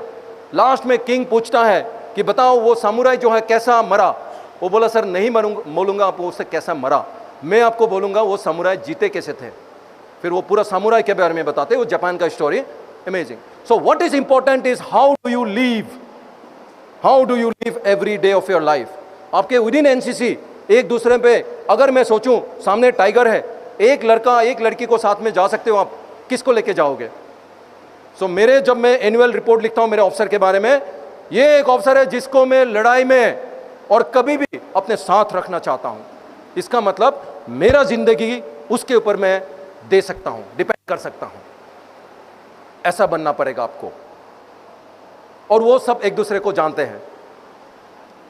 How much could you care for your family? आपका जो जॉब है, अगेन जो अच्छे विद ड्यू रेस्पेक्ट, जो आपका आईटी सेक्टर में काम करे, गुड़गांव में, नोएडा के, उनका हालत देख लो। सुबह 6 बजे निकलते हैं, रात को आते हैं, बच्चे बोलते हैं मूवी दिखाने टाइम नहीं है, थके हुए हैं, कोई टाइम नहीं मिला आपको जिंदगी में। तो इसमें मैं फौज का बोलूंगा, जब हमको फील्ड में रख दिया 2-3 साल ठीक है, लेकिन जब पीस में आ गया, साहब आके बोलते हैं सर मेरे को हॉस्पिटल जाना है वाइफ को लेके, प्लीज गो, छुट्टी लेने की जरूरत है नहीं है, क्योंकि ये अलग है। हम एक दूसरे के बारे में इतना जानते हैं, हर चीज जानते हैं, क्योंकि we are not only responsible for his job, I am responsible for his life, for his family, for his career, for everything. ठीक है? What contribution could you make to the society, ये इंपॉर्टेंट है, मैंने बताया आपको। And last, what values did you pass to your children? आपके job जो किया आपने, आपका वैल्यूज को बचा के रखा, और आपके बच्चे उसको ऑब्जर्व कर रहे हैं। क्योंकि अगर आप गलत काम कर रहे हो, वो बच्चों को भी पता है पापा गलत काम कर रहे हैं, और वो वही सीखेंगे। या तो वो सीख के वो भी करेंगे, या वो उसके लिए आपको घृणा करेंगे, पापा आप क्या गलत काम करते हो, लोगों से पैसा लेते हो। So these are all factors that will decide your career or profession in life. So how to decide your aim? अपना जरूरत का सोचो, नीड्स, कितना पैसा चाहिए जिंदगी में, अपना SWOT एनालिसिस करना है, मेरा स्ट्रेंथ वीकनेस क्या है, एप्टीट्यूड वर्सेस एटीट्यूड है क्या नहीं मेरा फौजी काम के लिए। मैंने बताया आपको फौजी काम है तो आपको कीचड़ में भी जाना पड़ेगा, बंकर में रहना पड़ेगा, फैमिली से सेपरेशन होगा, लेकिन जब अच्छा मिलेगा। लेकिन क्या आपका एप्टीट्यूड है? अगर नहीं है, क्या मैं एटीट्यूड डेवलप कर सकता हूं? जैसे देखो, मैं कोरिया में गया था, मेरे साथ जितने भी थे, कोरियन खाना कोई नहीं खा पाए, क्योंकि कोरियन खाना में हर चीज में वो समंदर का वो फर्मेंटेड चीज डाल देते हैं। So you don't have aptitude for that, so you aptitude test for that. So 7 दिन हो गए खा नहीं पाए कुछ, मैं नोटिस हूं, मैंने मजे किया, मैं खा सकता हूं। ठीक है? Government versus private versus business, मैंने बता दिया। किसी में जॉब सिक्योरिटी है, प्राइवेट में है, आपको 4 लाख रुपया दे रहा है, कल से बोला सॉरी कंपनी का लॉस हो गया, थैंक यू, जय हिंद, कुछ नहीं कर सकते। सो वो भी आपका इनसिक्योरिटी है। ठीक है? अभी ईरान में लड़ाई हो गया, ऑयल कंपनी है, कितना यूएस के फटाफट बोला, यूएस ने बोला मिसाइल खत्म करो, काम करने। So job security, that is one thing. But then मेरे को बोलते हैं अभी मूव तो मूव, पोस्टिंग तो पोस्टिंग, पंजाब जाने तो पंजाब। मेरा एक दोस्त था, उसने मांगा था दिमापुर, उसको मिला तेजपुर, बोला 50% सेटिस्फेक्शन है ना, पूर मिल गया।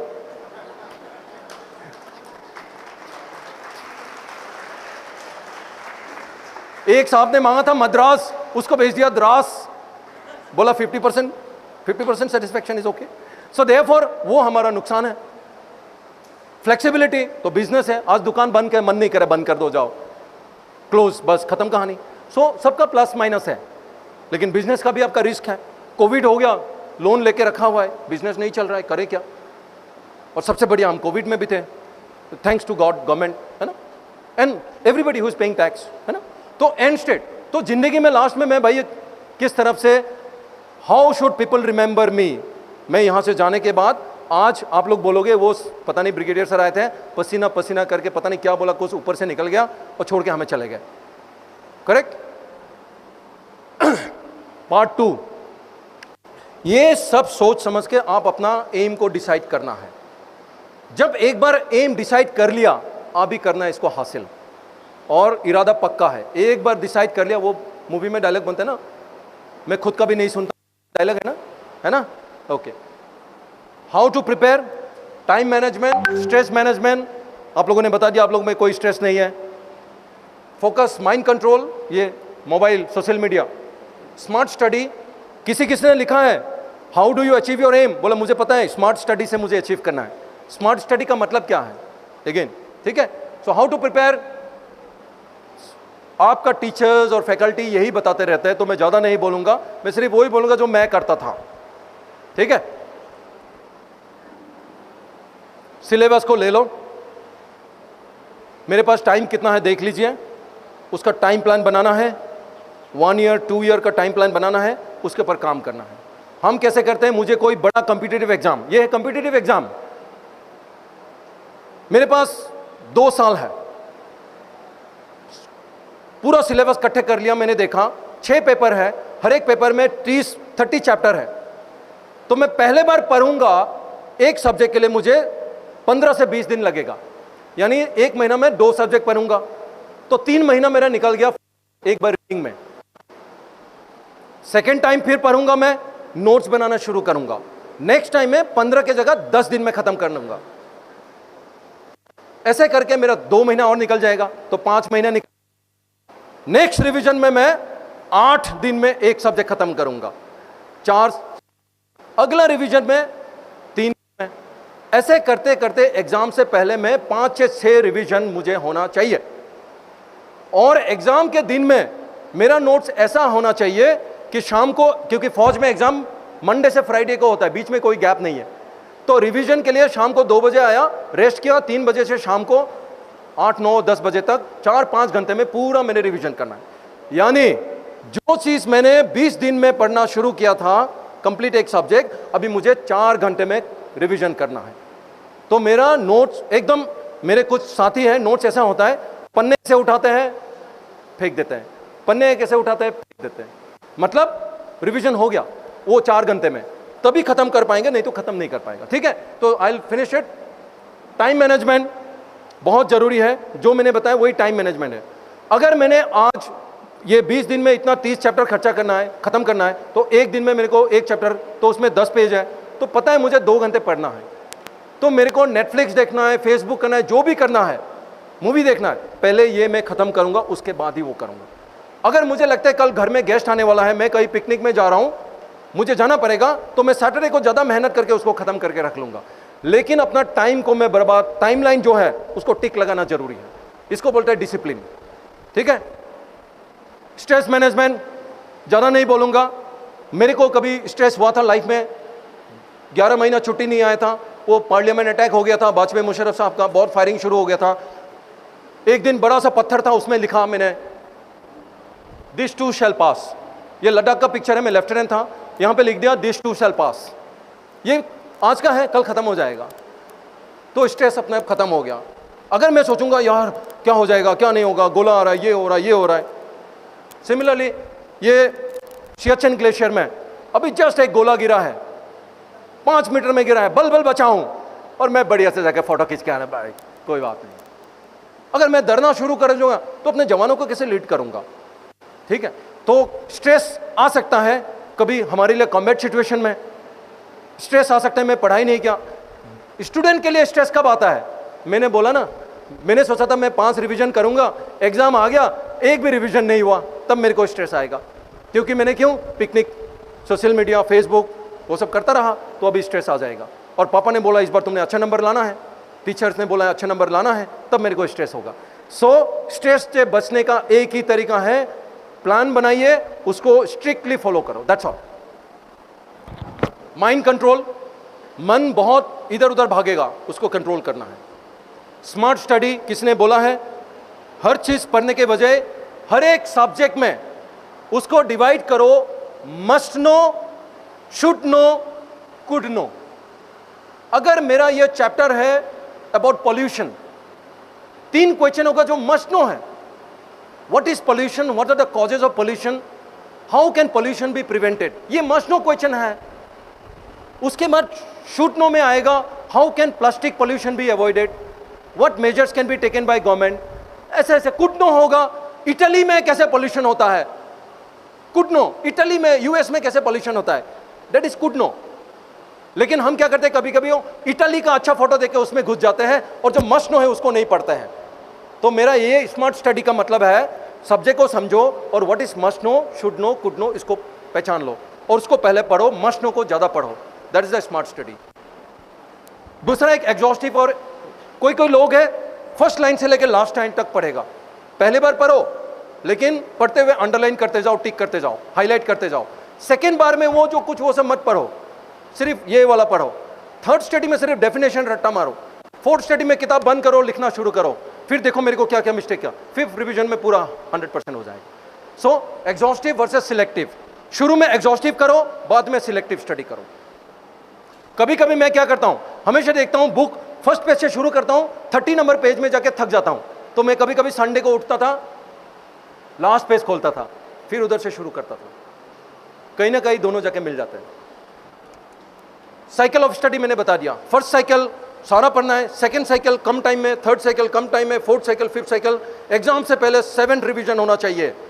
अगर मैं चैप्टर का नाम बोलूं, आपका आंखों के सामने क्वेश्चन भी आ जाएगा, आंसर भी आ जाना चाहिए। उसके बाद गिटार जैसे बजाता है, मैं अभी गिटार सीख रहा हूं बुढ़ापे में, मसल मेमोरी बोल के एक चीज है, तो ब्रेन का भी मसल मेमोरी है। आप 5 रिवीजन करोगे तो आपको सारा मसल मेमोरी में आ जाएगा ब्रेन में, और क्वेश्चन देखते ही आपका टकाटक टकाटक लिखना शुरू हो जाएगा।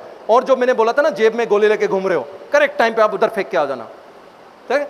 ओटीएच चेन्नई में मैं इंस्ट्रक्टर था, वहां पे आंसर शीट का इंडेक्सिंग होता है, वहां पे भी एग्जाम होता है, तो आंसर शीट देख के पता लग जाता है ये गर्ल कैडेट का पेपर है या बॉय कैडेट का पेपर है, क्योंकि जो बॉय लिखता है वो टेढ़ा मेढ़ा इधर उधर, जो गर्ल्स लिखता है एकदम सीधा सीधा टकाटक टकाटक बिल्कुल। इसलिए एनडीए में जो इस बार पास आउट हुए हैं, टॉपर हुई लड़की फर्स्ट बैच के आर्ट्स में, फिजिकल फिटनेस वेरी इंपॉर्टेंट। ऐसा नहीं कि आप सिर्फ पढ़ाई कर रहे हो, दे से ना ऑल वर्क्स मेक जैक ए डल बॉय, तो अपना खेलने के लिए फिजिकल फिटनेस जरूरी है, क्योंकि आपका जो स्टेमिना है वो बहुत पढ़ने का, उसके लिए गेम वगैरह स्पिरिचुअल, लेकिन वो गेम मत पकड़ो जिससे टाइम वेस्ट होता है। क्लास 7 में मेरे को क्रिकेट का नशा हो गया था, तो मेरा क्लास 7 में थोड़ा नंबर कम आ गया। उस दिन मैंने भगवान को नाम लिया, क्रिकेट के बैट को जंगल में फेंका, उस दिन से मैंने क्रिकेट टच नहीं किया, सॉरी, क्योंकि बहुत टाइम लग जाता है। फुटबॉल 1 घंटा खटाखट, एथलेटिक्स 100 मीटर्स खत्म। तो मैं क्या, मेडल तो चाहिए, तो मैं एथलेटिक्स में हिस्सा लेता था, long jump, high jump, triple jump, 100 metres, 4x100, 4x400, gold medal लेके बैठ गया मेरे ऊपर, खत्म कहानी। 1 हफ्ते का practice, nothing else, correct. Cricket ना, फिजिकल फिटनेस जरूरी है, मैंने बता दिया। हेल्दी बॉडी हेल्दी माइंड, आपको योगा भी कराया होगा एनसीसी में, बढ़िया बढ़िया पानी के पास ले जाके। Look smart, feel smart. मेरा एज कितना है गर्ल्स, व्हाट्स माय एज? हाँ, what is my age? Anyone? Cadet, या प्लीज गेट अप। या what's my age? Sorry, 35। Thank you ma'am, thank you. I am 48 years old, thank you. Okay, ठीक है। 21 kilometre हर Sunday को भागता हूँ, 5 kilometre रोज भागता हूँ। किसी को दौड़ने का शौक है, संडे को आ जाइए मामून में, we will run together. Okay okay, ठीक है। सो अभी तक मेरा लेक्चर खत्म हो गया। बस मेरा जर्नी जो मैंने बताया, आपको लगेगा कोई कोई की झूठ बोल रहा है, तो जस्ट टू प्रूफ, ऐसा नहीं सोचना कि सर तो बहुत पता नहीं कहां से आ गया, नहीं, सॉरी। मैं असम का एक गांव से आया हूं और मैं एक ट्राइबल का हूं, और मेरे अपना ट्राइब का पहला कर्नल बना, अभी पहला ब्रिगेडियर हूं इनफैक्ट, ठीक है। तो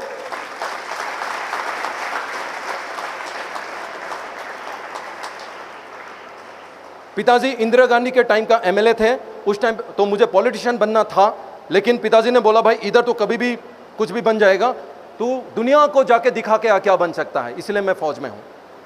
लेकिन अभी जिस दिन जाऊंगा,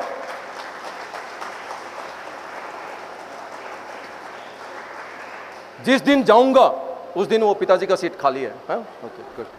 वोट देंगे मेरे को लोग, देखेंगे। ओके, ये मेरा स्कूल था, और ये जो टूटा हुआ है ना, इसमें मैं पढ़ता था, मैं इसमें पढ़ता था।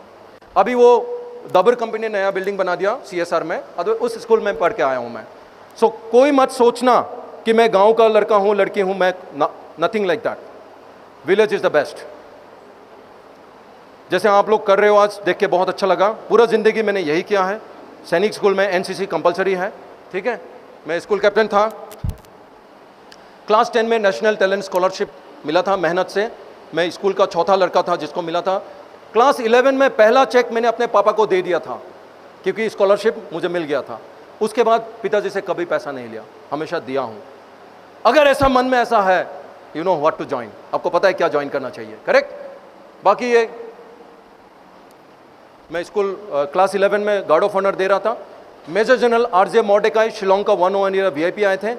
और अभी मैं हाल ही में एक ऑफिसर का फोन आया, कहता सर मैं लेफ्टिनेंट कर्नल मॉर्डेकाई बोल रहा हूँ। मैंने बोला फौज मॉर्डेकाई मैंने सिर्फ एक बार सुना था जब मैं बचपन में था। जनरल मॉर्डेकाई, आप उनका बेटा तो नहीं हो? बोला यस सर मैं उनका। तो उनका बेटा अभी फौजी है। तो उस टाइम पे मेजर जनरल मॉर्डेकाई साहब थे, ठीक है। और ये सब कुछ कॉम्पिटिशन्स वगैरह ज़्यादा नहीं दिखा रहा हूँ। कहने का मतलब अपना ज़िंदगी जो है पहले से शुरू हो चुका है। आपका भी ज़िंदगी शुरू हो चुका है। आपने पहचानना है मैंने जाना कहाँ है। डॉक्टर बनना था मुझे। एक बार स्कूल के सामने एक्सीडेंट हो गया, 18 लोगों के जाके देखा, किसी का ब्रेन निकला हुआ है, किसी का। मैंने प्रिंसिपल को बोला सर मेरे को डॉक्टर बनना है, मुझे हैंडल करने दो। बोला तुझे क्या आता है? मुझे कुछ नहीं आता, डोंट वरी। अपने लड़कों को लिया 5-6, मुझे लगा मैं डॉक्टर बन गया हूँ। किसी का ब्रेन पकड़ के डाल रहा हूँ, किसी का गमछा से बांध रहा हूँ, किसी का टांग टूटा हुआ बांध रहा हूँ। बस मंगा, बस में बिठा के हॉस्पिटल में ले गया सबको। और जो हमने किया, अगले दिन पूरा असम में न्यूज़पेपर में आया, स्कूल के बच्चों ने 18 जानों को बचाया। स्कूल को बहुत तारीफ मिली।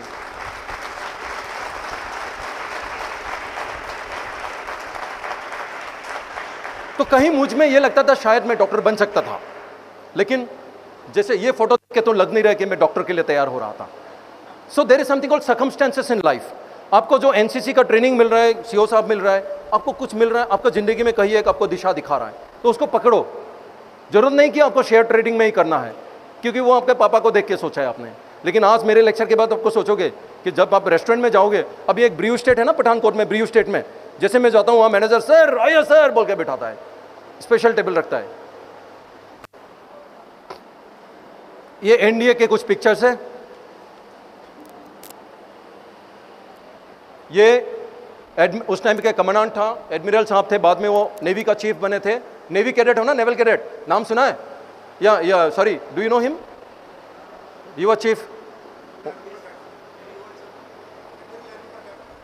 Admiral Arun Prakash, he was my commandant in NDA. तो ये एक बैनेट फाइटिंग कंपटीशन होता है, 300 बच्चों में मैं फर्स्ट आया था। मेडल दिया तो वो ब्यूटी क्वीन जैसा होता है।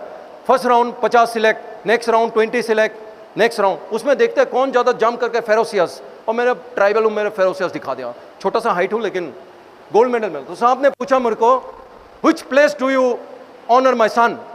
मैंने बोला sir I belong to a very small place in Assam. He says that place is no longer small, that place is now very big because of you. And later on he is chief. और साहब मुझे अभी भी याद करते हैं, अभी 2 साल पहले मिला था और मेरे को याद किया उन्होंने, अभी भी याद है उनको। Yes yes Goa. ये बाकी एनडीए का है, ये बॉक्सिंग वगैरह जो भी है। अगर ये सब एप्टीट्यूड है, दिस इज द लाइफ, ठीक है। इतना मोटिवेशन था। मैंने जो गाउन पहनना होता है वहाँ एनडीए में बाथरूम में ऐसे नहीं जा सकते, पूरा गाउन पजामा पूरा पहन के जाना पड़ता है। वो गाउन में भी मैंने अपना पेंटिंग बना लिया था एक सोल्जर का, और मेरा एक भाई था फाइन आर्ट्स में, उसको बनाया, ठीक है। वो अभी भी है मेरे पास, उसको फ्रेम करना है रिटायर होने के बाद, ठीक है। और फिर आईएमए में पहुँच गया, इंडियन मिलिट्री एकेडमी में। तो चैटुट क्रेडो सिखाते हैं, the safety honour and welfare of your man comes, of your country comes first, the honour welfare and safety of your man comes next, your own comfort comes last always and every time. ये है Chetwode credo, field marshal sir Chetwode ने बोला है, उसको हम follow करता हूँ, मैं करता हूँ, ठीक है। और ये कारगिल लड़ाई में जो तीनों चीफ थे उनके साथ मेरा फोटो है। ये एयर चीफ मार्शल टिपनिस साहब है। उन्होंने मुझे पूछा कि बेटा आपने एयरफोर्स क्यों ज्वाइन नहीं किया? क्योंकि मेरा होम टाउन से 5 किलोमीटर में एयरफोर्स स्टेशन है। अभी मैं उनको कैसे बताऊं कि मेरे मम्मी ने बचपन से इतने मिग 21 का एक्सीडेंट देखा है, एयरफोर्स तो बिल्कुल अलाउ नहीं करना था। बट उनको मैं ये सच नहीं बोल सकता हूँ, एक बार जिंदगी में झूठ बोला है। तो मैंने सर को बोला सर मेरा आंखों में प्रॉब्लम था, बट बगल में जनरल मलिक साहब भी खड़े थे, मैं कैसे बोल सकता हूँ कि मैं एयरफोर्स जाना चाहता था, आर्मी में फंस गया, तो मैं दुविधा में आ गया था, ठीक है। एनीवे, तो इन तीनों के साथ मेरा फोटो है, वो मैंने नहीं डाला है, वो मेरे लिए historic photo. And then life, Khardungla सुना होगा, हाईएस्ट मोटरेबल रोड था, ओपन जीप में क्रॉस किया हूँ विलीस में मैंने, करेक्ट। 5 स्टार होटल में ब्रेकफास्ट करने को नहीं मिलता है भाई साहब, रोड साइड में रोके ऐसे बैठ के खाना पड़ता है। लेकिन बगल वाला अगर राजस्थान पंजाब है, बगल में लस्सी पक्का आ जाता है, लस्सी लेके आ जाता है, साहब जी लस्सी। That is the respect. Because जो भी प्रदेश दुश्मन के सामने किया है, जो भी थ्रेट में आया है, वो फौज को बहुत इज्जत करते हैं। एक रामगढ़ बोल के जगह है राजस्थान में, जैसलमेर के आगे, गांव वाला आके बोलता है साहब इस जगह पे हमने 71 की लड़ाई में पूरे गांव वालों ने 24 घंटा खुदाई करके पानी निकाल के फौज के लिए दिया है। So that kind of thing is there, right. So ज्यादा नहीं, यूएन मिशन सूडान भी गया था मैं। Okay, another last 5 minutes, I think 5 minutes I got, 5 minutes I got. अच्छा नहीं, because I am hurrying up now, I can see people talking, you know. Okay, so आप लोगों ने मासाई मारा सुना होगा। जब ज्योग्राफिक, नेशनल ज्योग्राफिक चैनल, बच्चे तो आजकल देखते नहीं होंगे ज़्यादा, नेशनल ज्योग्राफिक देखते हुए मसाई मारा, तो मैं मसाई मारा में सफारी में गया था। ये मसाई गांव में गया, वो $1000 लिया, बोलता है गांव घुमाएंगे, $1000 $100। सो उधर बोला कि सर जंप करना है, तो मेरे को इनके साथ जंप किया। वो जो सारे 18 साल के उनको जंगल में शिकार के लिए भेज देते हैं, और जो लायन मार के आएगा तभी उसको शादी करने अलाउड है, उससे पहले उसको अलाउड नहीं है शादी करने का। और दूसरा, जब आएंगे बोले कौन ज्यादा जंप कर सकते हैं उसको सबसे सुंदर लड़की मिलेगी। और मैंने सबसे ज्यादा जंप कर लिया, बोला sir now you can select a girl. मैंने बोला ना भाई ना, I can't do that anyway. और उनका हाइट देख लीजिए, बट मुझे फॉरेनर जैसे ट्रीटमेंट मिल रहा था वहां पे ना, थोड़ा सा गोरा चिट्टा लग रहा था मैं, ठीक है, ओके। बाकी वही उसमें इसलिए हम गए थे क्योंकि सिविल वॉर चल रहे थे। एक गांव से इतना AK-47 निकल गया कि हमारे साथ पूरे फौज में भी नहीं होंगे, यू नो, उसको हमने कराया प्रॉब्लम। बट देन आपको पता होगा उस टाइम पे 2007 की बात है ये, नॉर्थ सूडान साउथ सूडान का पीस ट्रीटी, बाद में दोनों सेपरेट हो गया। दैट इज अभी साउथ सूडान रेफरेंडम होके अलग कंट्री बन गया, फैकल्टी को पता है। बाकी लास्ट मेरा एज ए यूनिट कर्नल, जो मैंने यूनिट का कमांड किया, बटालियन कमांड किया मेरा, उरी के टाइम पे मैं लाइन ऑफ कंट्रोल में कमांड किया, तो वो जो इज्जत है मेरे लिए वो सबसे बेस्ट है। क्योंकि एज ए CO ऑल्सो मैं उनके साथ जवान से बेहतर कर सकता था। रनिंग में मैं फर्स्ट 3 में आता था बटालियन में, करेक्ट। एज ए CO में फुटबॉल और पहला गोल कंपटीशन में, टूर्नामेंट में मैंने ठोका। उसके बाद CO साहब ने बस कंधे पे लेके घूमते रहना, ठीक। ये वैष्णव माता पीछे बैकग्राउंड में मेरा ग्रुप फोटो बढ़िया से। और हमने यूनिट को अवार्ड भी मिला, जो उरी के टाइम पे अच्छा काम किया मेरे अंदर, तो नरेंद्र नामी कमांडर साहब से हमने अवार्ड लिया। और मेरे लिए लास्ट एंड स्टेट, मैंने बोला था थोड़ी देर पहले एंड स्टेट, कि मुझे लोग कैसे याद रखेंगे। मेरे लिए एंड स्टेट यही है, जिस दिन मैंने बटालियन छोड़ा लोग रो रहे थे, लोग रो रहे थे। ये ट्रेडिशन है, मालाएं पहना के, फूल पहना के, पूरे आपको यूनिट से डेट देख सकते हो। 8 अक्टूबर 2018 को मैंने शाम को 6 बजे 4 बजे कमांड हैंडओवर किया, और ये मेरे लिए खत्म। I have achieved what ever I wanted and much more. मेरे लिए खुद के लिए मैंने मेजर का रैंक रखा था, कर्नल लेके रिटायर हो रहा था, रिटायर नहीं सॉरी यूनिट छोड़ा, अभी फौज ने ब्रिगेडियर भी बन दिया, and so everything is plus. So अभी मैं सोच रहा हूँ मैं सोसाइटी में कैसे कंट्रीब्यूट कर सकता हूँ, एंड जो मैं आज आपके बीच में आया हूँ वो उसी का एक हिस्सा है।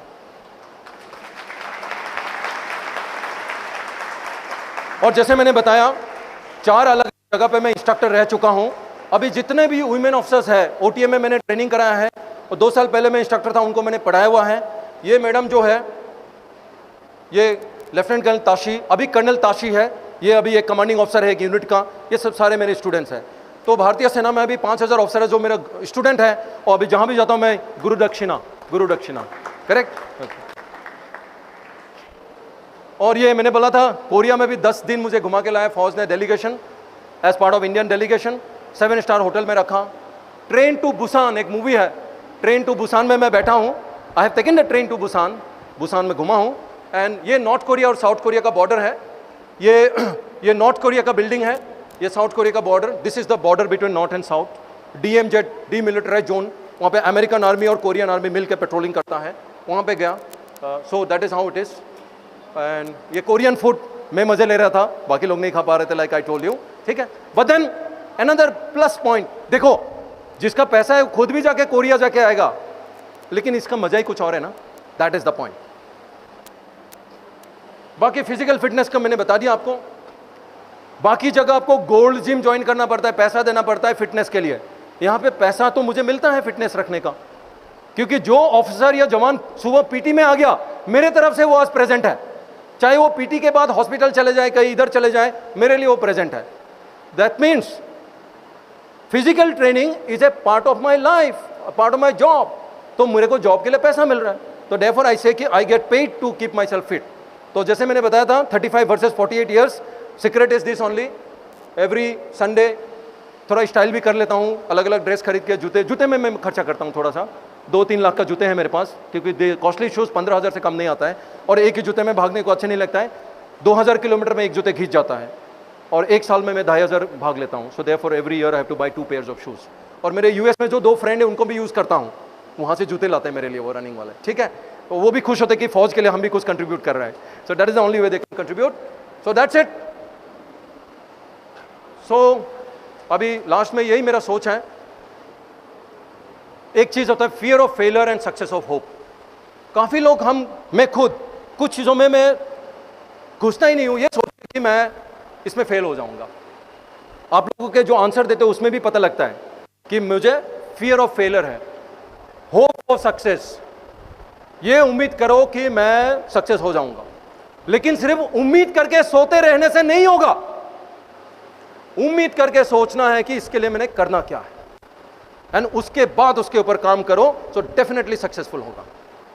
दूसरा है एम डिसाइड करो और उसके लिए काम करो, मेहनत करो। करेक्ट सिलेक्शन ऑफ एम मैंने बता दिया, एंड एक कम से कम 2 ऑप्शन रखना जरूरी है, भले ही 3 ना हो, 2 ऑप्शन। अगर ये नहीं हुआ तो मैं ये करूंगा। Importance of science and commerce, मैंने जैसे बताया, अगर आईटीआई करना है ना तो साइंस रखना पड़ेगा आपको। भले ही आपको साइंस अच्छा नहीं लगे, लेकिन 11-12 में आपको साइंस रखना पड़ेगा, देन आईटीआई हो पाएगा, नहीं तो नहीं हो पाएगा। क्योंकि ये मेरा होम स्टेट का मेरा स्टडी है, मेरा असम में क्लास 12 में 1 लाख बच्चे पास हुए, उसमें से 80,000 बच्चे आर्ट्स के हैं, 20,000 बच्चे कॉमर्स के हैं, 10,000 बच्चे साइंस के हैं। अभी मैं 80,000 जो आर्ट्स के बच्चे हैं उनके लिए जॉब के लिए क्या ऑप्शंस हैं? ग्रेजुएशन, टीचर, लॉ, बिजनेस, ज्यादा नहीं है। सो इसीलिए साइंस का थोड़ा सा महत्व है। या तो आप कॉमर्स करो जिसमें थोड़ा सा बिजनेस में एवेन्यू है, बट अगेन गवर्नमेंट जॉब में, या तो आर्ट्स में आप करो गवर्नमेंट जॉब। सो अगर एनडीए में देखोगे, नेवी में जाना है, साइंस इज कंपलसरी, एयरफोर्स में जाना है, science is compulsory. So therefore science का जरूरत महत्व है।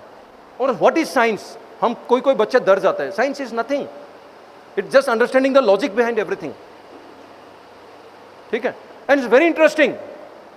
फ्रीक्वेंसी स्पेक्ट्रम गूगल करके देख लो, द मोस्ट इंटरेस्टिंग सब्जेक्ट। अभी फौज में मुझे फायरर से ज्यादा चाहिए ड्रोन ऑपरेटर, मुझे ज्यादा चाहिए जो ड्रोन बनाता है, मुझे चाहिए जो नाइट विजन डिवाइस बनाता है। नाइट विजन डिवाइस बनाने के लिए आपको समझना पड़ेगा फ्रीक्वेंसी स्पेक्ट्रम, अलग अलग डिटेक्टर, फ्रीक्वेंसी स्पेक्ट्रम का आपका फ्रीक्वेंसी एंड बैंडविड्थ का रिलेशन एंड वेवलेंथ, किस वेवलेंथ में क्या काम करना है। अगर थर्मल इमेजर है, रात को देखना है मुझे, thermal imager works on the principle of heat difference, emission of heat. जो दिन में सूरज से पकड़ लिया मैंने, उसको रात को एमिट किया, उसको पकड़ता है। एक आदमी अलग से हीट छोड़ेगा, टेबल अलग से छोड़ेगा, साइकिल अलग से छोड़ेगा, वो डिटेक्टर 10 किलोमीटर दूर से पहचानना है, करेक्ट। सो थर्मल इमेजर अभी कितना दूर से पकड़ सकता हूं, that depends on the frequency in which my detector is working. Complete frequency spectrum में 2 विंडो है, 3 to 5 micrometre and 8 to 12 micrometre window. ये दोनों माइक्रोमीटर वेवलेंथ में जो एमिशन है वो सबसे दूर में जाता है, एटमॉस्फेरिक डिस्टर्बेंस से बर्बाद नहीं होते हैं। सो देयरफॉर जितने भी दुनिया में नाइट विजन डिवाइस है, उसका जो डिटेक्टर है वो काम करता है या तो 3 to 5 माइक्रोमीटर या तो 8 to 12 माइक्रोमीटर वेवलेंथ में। ये मैं किस लिए बता रहा हूं? मेरा नॉलेज नहीं दिखा रहा हूं, ये आपको बता रहा हूं किस तरफ से आपका जो बेसिक साइंस है वो कैसे जाके इंप्लीमेंट होके कोई एक इक्विपमेंट को बनाता है। अगर इसमें किसी को इंटरेस्ट है, प्लीज आप दुनिया को हासिल कर सकते हो, दुनिया को हासिल कर सकते हो। और अभी जो मैंने बताया ये डिटेक्टर हीट सिग्नेचर को पकड़ने के उसको कंटिन्यूअस कूलिंग चाहिए, माइनस टेम्परेचर में काम करना चाहिए। इसीलिए उस डिवाइस को मुझे नाइट्रोजन फिलअप करना पड़ता है बार बार, उसको बोलते हैं नाइट्रोजन कूल्ड सेंसर, लेकिन उसके वजह से वो हेवी हो जाता है। तो मैं रात को जब पेट्रोलिंग करके नाइट विजन लेके जा रहा हूं, 5 किलो का सामान लेके जा रहा हूं। सो द लेटेस्ट टेक्नोलॉजी आ गया है जिसको नाइट्रोजन कूलिंग की जरूरत नहीं है, that is called uncooled sensor. इसके आगे तो सोचते जाइए, there is no limit. That science has to work and find for us. हम तो यूजर है। सो देयरफॉर अगर आप डायरेक्ट वर्दी नहीं पहन सकते हो, आप ये सब में घुसिए, आप ड्रोन में काम कीजिए, आर्टिफिशियल इंटेलिजेंस में जाइए, क्वांटम कंप्यूटिंग में जाइए, क्वांटम मैकेनिक्स में जाइए। बहुत सारे फील्ड हैं जो फाइनली आप फौज को कंट्रीब्यूट कर सकते हो।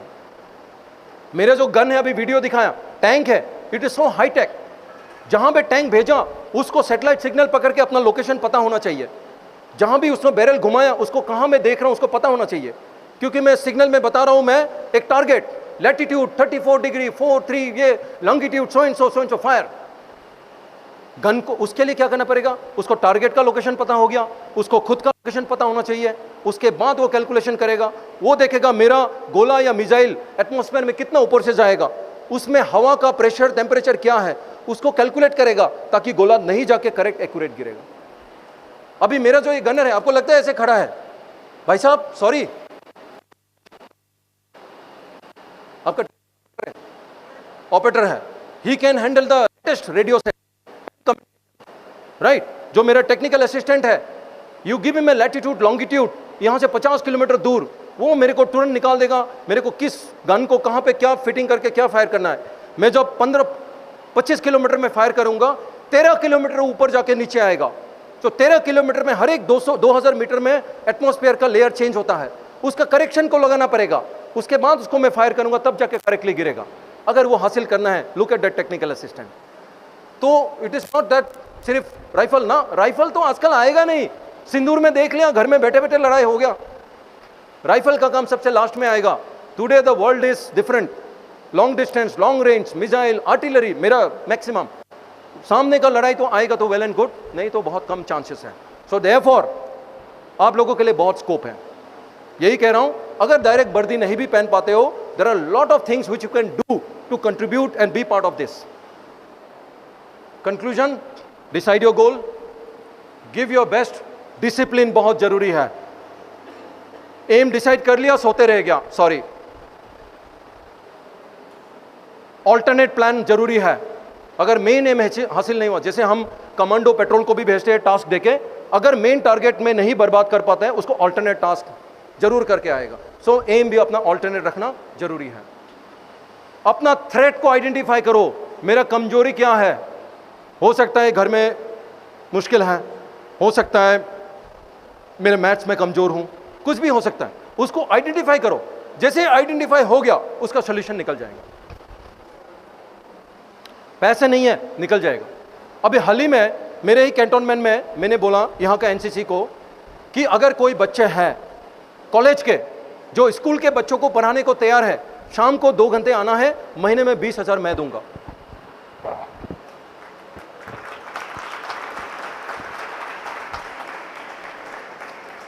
तरीका है, लेकिन मन में जज्बा चाहिए, करेक्ट। बाकी how to join arm forces में ये आपको, मेरा लेक्चर एक्चुअली खत्म है, इसलिए मेरा एम था कि बताना कि भाई आपने एम सिलेक्ट कैसे करना है, क्या क्या ऑप्शंस है, किस चीज को ध्यान में रखना चाहिए मेरे को सिलेक्ट करने के लिए, एंड अगर जब डिसाइड कर लिया उसके बाद आगे मैंने कैसे डिसिप्लिन फॉलो करना है। अगर आर्म फोर्सेस ज्वाइन करना है, सब कुछ है, joinindianarmy.ac.in, सब कुछ मिल जाएगा। गूगल करोगे, यूट्यूब में सब कुछ मिल जाएगा। कहने का मतलब, आप लोगों के टाइम पे आजकल सब कुछ खबर इंटरनेट में और चैट जीपीटी में अवेलेबल है। सिर्फ एक कमी है कि मुझे वो करना है क्या नहीं। तो अभी मन बना लो मुझे करना क्या है आफ्टर माय लेक्चर, और उसके बाद खुद ही देखो चैट जीपीटी में, कुछ भी पूछो चैट जीपीटी में। चैट जीपीटी को ये भी पूछो मेरा बॉयफ्रेंड गर्लफ्रेंड झगड़ा हो रहा है, वो मेरा नहीं सुन रहा है, मुझे करना क्या चाहिए, वो एक पेज का दे देगा, आप ये कर सकते हो, ये कर सकते हो, गिफ्ट खरीद दो, फ्लावर दे दो, ये करो, बर्थडे मना लो, सब कुछ है अवेलेबल। उसको करने के बाद ये भी लिखो, I want to become an army officer, what should I do, I am in class 11। ये भी देखो, अनुष्का शर्मा कौन सा ड्रेस पहना, विराट कोहली कितना रन बनाया, कितना देखोगे यार। अपने लिए भी सोच लो, अपने लिए भी सोच लो। समझ रहे हैं क्या बता रहा हूं मैं? तो ये जो सोशल मीडिया और जो ये गूगल है, इसको काम के लिए यूज करना है। ये नहीं बोलो बैन करना है, लेकिन उसके लिए माइंड को कंट्रोल करना जरूरी है। मैंने बताया, अगर आज मैंने 2 घंटे पढ़ाई करना है, 1.5 घंटे में खत्म कर लिया, तो आधा घंटा आपके पास है, आप जो मर्जी कर सकते हो। लेकिन वो आधा घंटा भी वो करो जो आपको फायदा हो, वो मत करो जो दूसरों को फायदा हो या आपको नुकसान हो। Learn to dream, one day the ड्रे विल बी योर्स। मैंने आपको एक फोटो दिखाया था जिसमें सड़क के किनारे बैठ के मैं ब्रेकफास्ट कर रहा था, मेजर था मैं, और आज मैं यहां पे हूं।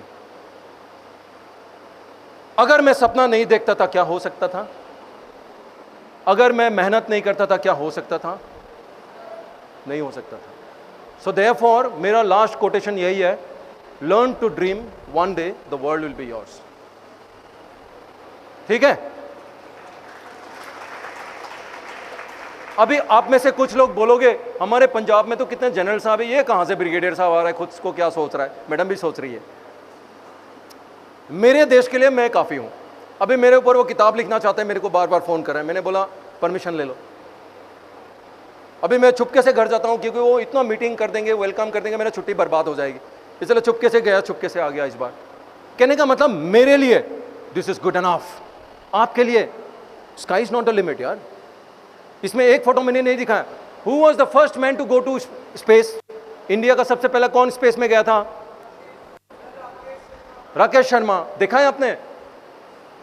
देखा है उनको? देखा है उनको? कहां देखा है? सॉरी,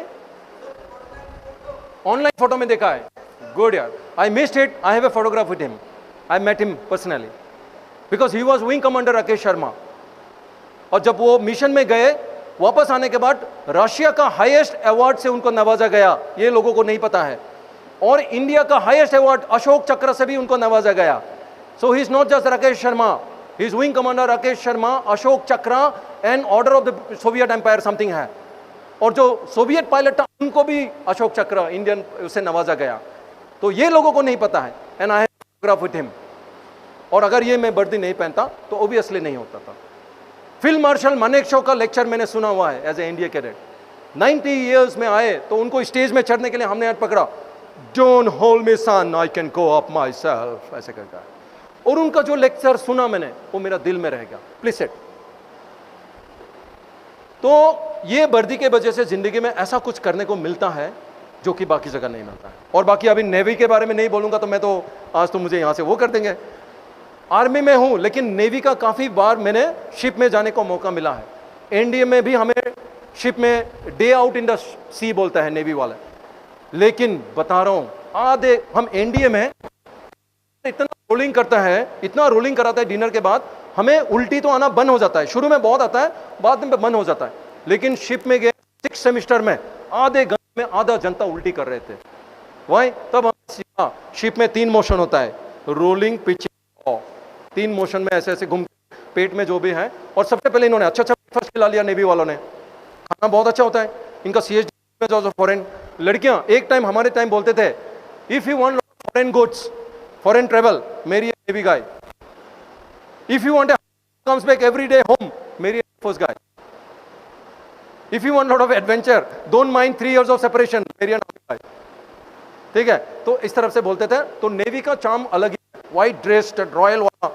अभी मुझे मेरा दोस्त है नेवल ड्रेस, तलवार लेके आते थे, मुझे समझ में नहीं आता है कि ये सर फिलिप चैटूट है या सर इंद्रजीत तालुकदार है, बिकॉज सर स्मार्ट दिखता है कि नहीं?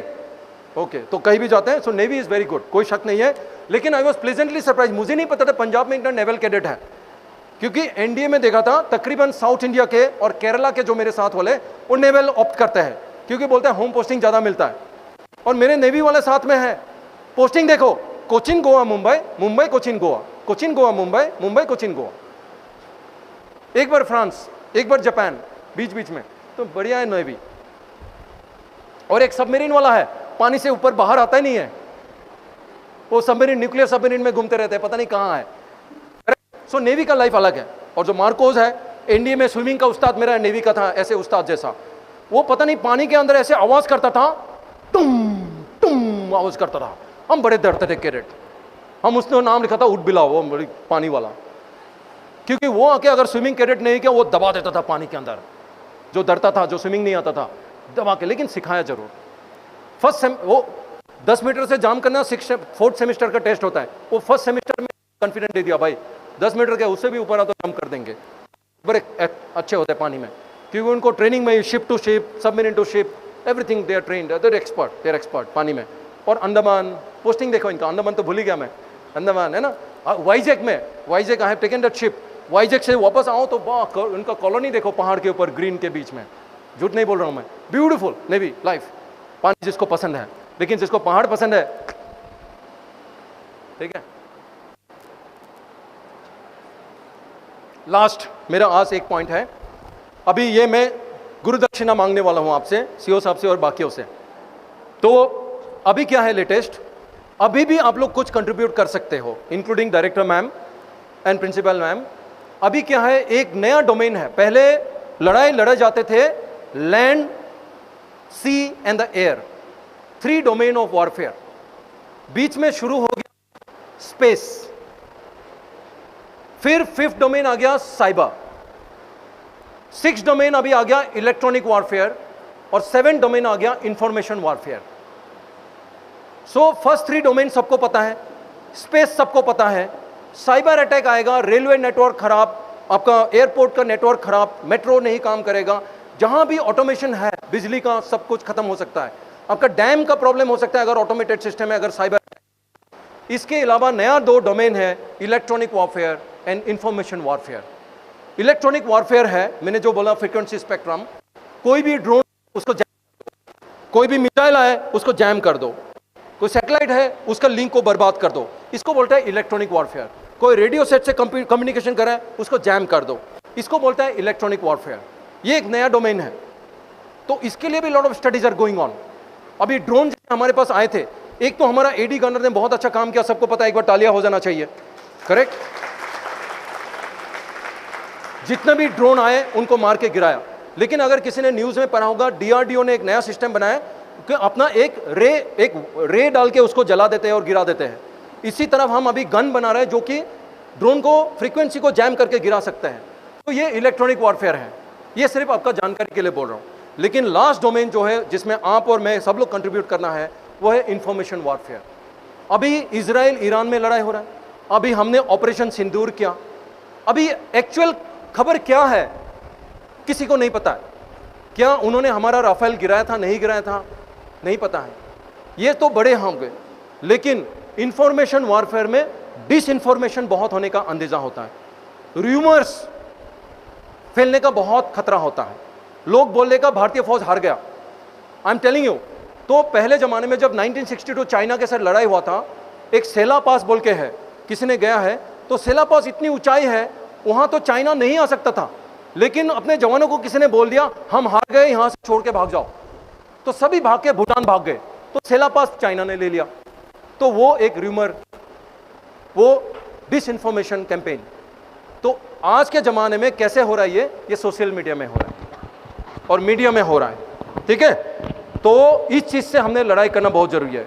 जैसे मेरा ये जवान है, ये छुट्टी गया है, यहाँ लड़ाई शुरू हो गया है, वो ट्रेन पकड़ने वाला था, उसको फेसबुक में दिख गया कि भाई पठानकोट पाकिस्तान ने कैप्चर कर लिया, तो उसका मन में क्या चलेगा, क्या मैं जाऊं यूनिट में या मैं ट्रेन छोड़ के वापस चले जाऊं। सो देयरफॉर ये बहुत जरूरी है। अभी ये भी एक है जिसको हमने लड़ना है। तो ये लड़ने के लिए हमने क्या किया, अभी इंडियन आर्मी ने हर एक formation core headquarter and above में हमने अपना अकाउंट खोला है, इंस्टाग्राम, फेसबुक और ट्विटर। हमको सिर्फ ट्विटर अलाउड है, फेसबुक इंस्टाग्राम बाकी लोगों के लिए।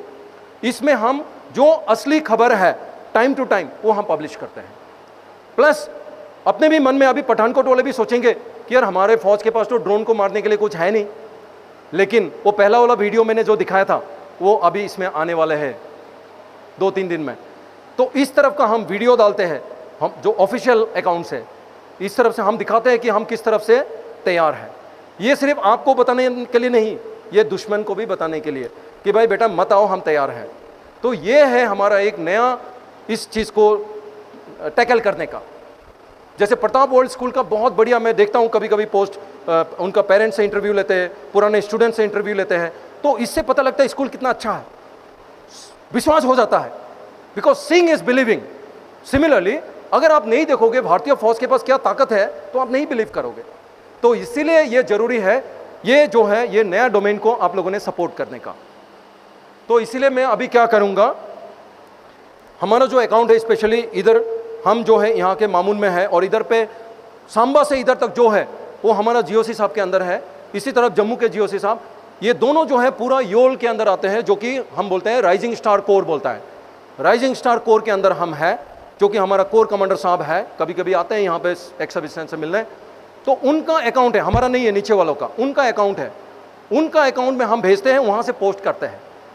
तो अभी वो नया अकाउंट खुला है, लेकिन मेरा टास्क मिला है, क्योंकि इस फील्ड में मैं एक्सपर्ट हूँ, पिछले 3 साल में मैं इसी डोमेन में काम कर रहा हूँ, इंफॉर्मेशन वॉरफेयर में। तो मेरे को टास्क दिया है कि इसमें फॉलोअरशिप को बढ़ाना है, ज़्यादा से ज़्यादा लोग इसको देखना चाहिए।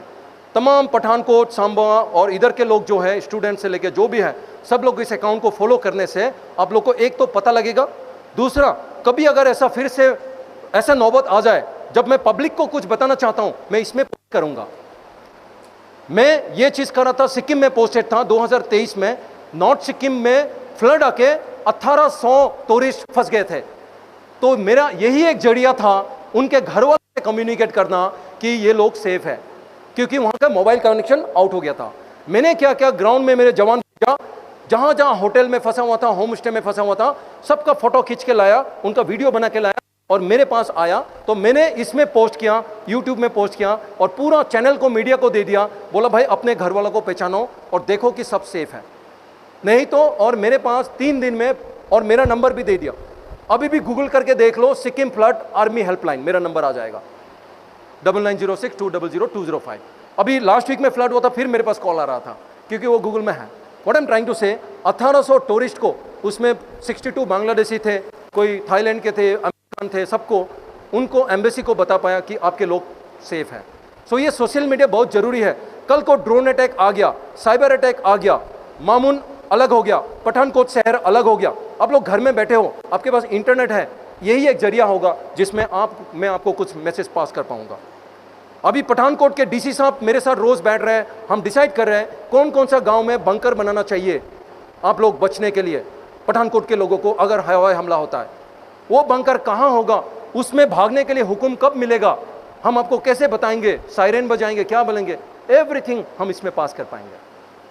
क्योंकि बाकी जगह पे आएगा, विश्वास नहीं करना है, वो रिमर्स हो सकता है, वो दुश्मन का कार्रवाई हो सकता है, लेकिन जो ऑफिशियल हैंडल में आएगा वो करेक्ट न्यूज़ होगा। समझ में आ रही क्या बता रहा हूँ मैं? सो देयरफॉर मेरा एक रिक्वेस्ट है आप सब में से, सीओ साहब से और स्टूडेंट से बता चुका हूँ, मैडम से भी बता रहा हूँ, मेरे को एक्चुअली ये मेरे लिए पर्सनल हेल्प होगा, क्योंकि मैं इस फील्ड में एक्सपर्ट हूँ। तो मेरा कोर कमांडर साहब मेरे ऊपर डिपेंड कर रहा है मेरा फॉलोअरशिप को बढ़ाने का। ये कोई बिजनेस के लिए, किसी के लिए नहीं, ये मैंने बता दिया इरादा क्या है। उनका इरादा क्या है कि यहाँ के लोकल लोगों के साथ, मीडिया के साथ हम बिल्कुल एक जरिया है जिससे हम कम्युनिकेट कर पाए। सबका नंबर नहीं ले सकते हम, और कहीं नंबर आएगा विश्वास भी नहीं करोगे, करेक्ट? तो देयरफॉर ये ऑफिशियल मीडिया है जिसका मैं अभी क्या करूंगा, इसका लिंक, और मेरे को जो टाइम दिया है 25 तारीख को मैंने बढ़ाना है कम से कम 5000 फॉलोअर, मेरे लिए टारगेट है। जैसे टारगेट होता है ना, टारगेट, वैसे एयरफोर्स ने बहुत एक अच्छा एडवर्टाइज निकाला है, देखा है किसी ने? एयरफोर्स ने एडवर्टाइज निकाला है, ज्वाइन एयरफोर्स। बाकी जॉब में आपको टारगेट मीट करने बताता है, एयरफोर्स में आपको टारगेट को बर्बाद करने बताया जाएगा। बढ़िया एडवर्टाइज निकाला है, कल ही देखा है मैंने, करेक्ट? ये आर्मी भी कोई भी यूज कर सकता है, नेवी भी यूज कर सकता है, but good thinking. But then इस हालत में मैं भी टारगेट सेट किया हूं, मुझे 25 तारीख को 10 बजे के बाद शाम तक 5000 फॉलोअर बढ़ाना है। अभी नहीं बढ़ाना है, क्योंकि आज कोई और का टास्क है, तो उस दिन मैं लिंक शेयर करूंगा, जो भी शायद वीडियो दिखाए वो आएगा, या कोई अच्छा वीडियो आएगा उसको शेयर करूंगा। डायरेक्टर मैम एंड प्रिंसिपल आप लोग को भी मैं शेयर करूंगा। रिक्वेस्ट इन केस, मुझे उम्मीद है कि आप लोग 500 लोग हो, घर में 3 लोग हैं, 1500, 2000 फॉलोअर तो मुझे इस हॉल में मिल जाएगा। It will help me, that's all, nothing else.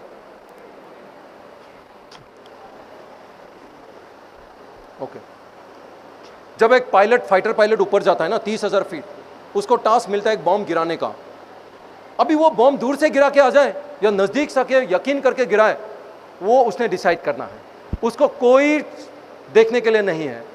इससे ये है कि आप लोग तब मेहनत तो, अगर प्रिंसिपल मैडम देख, पापा देख रहा है, टीचर देख रहा है, मेहनत करना है, लेकिन तब ज्यादा जरूरी है जब आपको कोई नहीं देख रहे हो, फिर भी आप दिल से मेहनत कर रहे हो, that is the right thing. So इसको बोलते हैं ट्रांजैक्शनल लीडरशिप, ट्रांसफॉर्मेशनल लीडरशिप। आप फुटबॉल जीत के आओ, मैं 10 दिन छुट्टी दे दूंगा, ये जवान के लिए ठीक है। सूबेदार साहब को तो बोलूंगा, साहब फुटबॉल जीत के आओ, वॉलीबॉल में भी आप ही को लगा दूंगा, छुट्टी नहीं मिलेगी। लेकिन साहब बोलेगा, गुड साहब, मेरे को सीओ साहब बहुत भरोसा करते हैं। ये है ट्रांसफॉर्मेशनल लीडरशिप। मैं एक काम करता हूं क्योंकि यही मेरा ड्यूटी है। मैं ये करता हूँ क्योंकि यही करेक्ट समझना है। आज मैं यहाँ पे लेक्चर लेने आया हूँ, क्या मुझे कुछ मिलेगा? There is no transaction between me and the school, but it's part of my transformational way, क्योंकि मुझे लगता है इस वक्त पे मुझे लाइफ में मुझे यही करना चाहिए, सोसाइटी में मुझे कंट्रीब्यूट करना चाहिए, फ्यूचर जनरेशन को मुझे पनाह देना चाहिए, और अगर किसी को इससे भला हो जाए it will be good for the country. So that is my way of thinking, transformational. नहीं तो आज के ज़माने में यूट्यूबर को बोलो मेरा एक कवर कर दो, वो भी बोलेगा मेरे को पैसा क्या मिलेगा। So the world is materialistic, so you have to decide transactional follow करना है, ट्रांसफॉर्मेशनल। Look for transformational. अगर ये करोगे आप कभी गलत नहीं जाओगे। मैं अभी पढ़ाई कर रही हूँ, मोबाइल नहीं देख रही हूँ, नॉट बिकॉज मेरा फादर नहीं है घर पे, बिकॉज मुझे यही करना है। That is transformational way of thinking.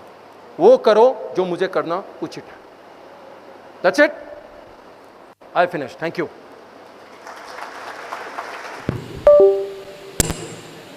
Thank you so much, sir, for such an insightful, thought-provoking and motivational session delivered by you. I strongly believe this session is going to be life-changing for many of us. We are really inspired by your session, sir. You have touched our heart and mind. I request Director Oshin ma'am and Principal Subramani ma'am to present a painting to Brigadier A.K. Basumatari as a token of memory. To call on stage Commander N. Nishant, Commanding Officer, 2 Punjab, Stage Commander N. Nishant, Punjab, Commanding Officer, 2 Punjab Naval Unit, Amritsar, to extend his gratitude by presenting a memento to Brigadier A.K. Basumatari, Commander, 29. Good afternoon, everyone. How did you guys enjoy? Sir had specially taken out time, and when I told him कि sir there are 500 NCC cadets who are here who would love to hear you, sir's changed. Like I said, every time sir is like you have been told, is a brigade commander holding a बहुत important काम है sir की एक in fact there was a meeting also जो आप लोगों के लिए उन्होंने टाइमिंग चेंज किया है कि आपसे आके मिले। I hope you all heard जो भी बताया, तो जो उन्होंने बताया है आपको इम्प्लीमेंट करना है, ठीक है? So you will make a pledge to him कि सर जो आपने बताया हमें, हम उनको फॉलो करेंगे। Okay, sure?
We will all remember the day in our life. Thank you very much. Now I would like to invite the cadets for the NCC song. जब वो स्कूल में थे तो सर ने बहुत सालों बाद he'll said कि he is going to join you and he'll also try to sing the NCC song with you. ठीक है?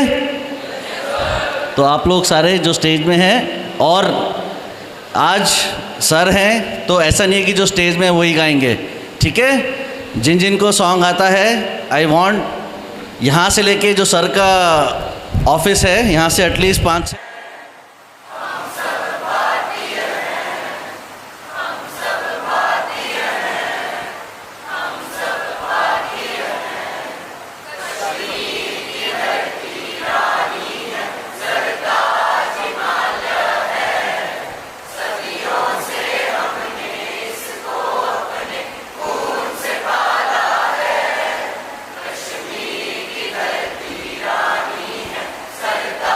Himalaya.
लेक्चर का कुछ भी सुनाई दिया?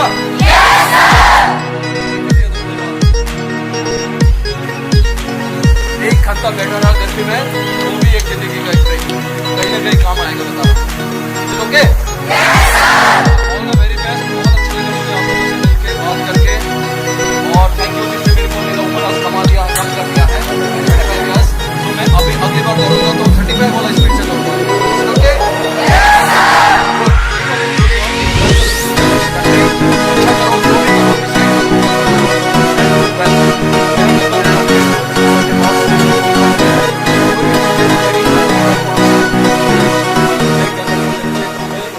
एनसीसी का व्हाट्सएप ग्रुप भी खोल दिया है। कभी भी इंपॉर्टेंट न्यूज वगैरह आते हैं, हम एनसीसी भर्ती के लिए, सी सर्टिफिकेट होल्डर के लिए हम उसमें डाल देते हैं। एंड सिमिलरली सोशल मीडिया तो मैंने बता ही दिया। 25 तारीख को 10 बजे के बाद गुरु दक्षिणा चाहिए मुझे, मिलेगा? ग्रेट, सो वेरी वो ठीक है, that is just M plus, but main इरादा है I will be very happy. कुछ साल बाद आप बताओगे कि सर जब मैं बुढ़ा होऊंगा ऐसे ऐसे करके ना, मेरी एरिया में पोस्टेड होकर बोलोगे सर मैं अभी यहाँ का लोकल यूनिट का सीईओ हूँ और आपका एक लेक्चर सुना था मैंने, और मैंने ऐसे ही लेक्चर 2012 में सोफिया गर्ल्स कॉलेज अजमेर में लिया था। और अभी मैं जब माओ में इंस्ट्रक्टर था तो मेरा एक स्टूडेंट मेजर का वाइफ मिला, तो मैंने पूछा मैम आप कहाँ से हो? बोली जैसलमेर से। तो मैंने उनको जैसलमेर के बारे में बोलना लगा, कहता सर मैं अजमेर में पढ़ाई किया हूँ। मैंने बोला आप कहाँ से पढ़े हो? सोफिया कॉलेज में तो नहीं? वो बोली हाँ मैं सोफिया कॉलेज में पढ़ी हूँ। मैंने बोला 2012 में तो नहीं पढ़ा था? बोला हाँ मैं वहीं पे थी। मैंने बोला उस टाइम पे कोई मेजर साहब तो नहीं आया था? बोला था हाँ सर आया था। मैं बोला मैं ही वो मेजर साहब। तो life is world small, world is small, तो कोई ना कोई मतलब कहीं भी रहोगे गुरु दक्षिणा लेने मैं पहुंच जाऊंगा, ठीक है? पर उससे पहले अर्जुन भी बनो। Thank you.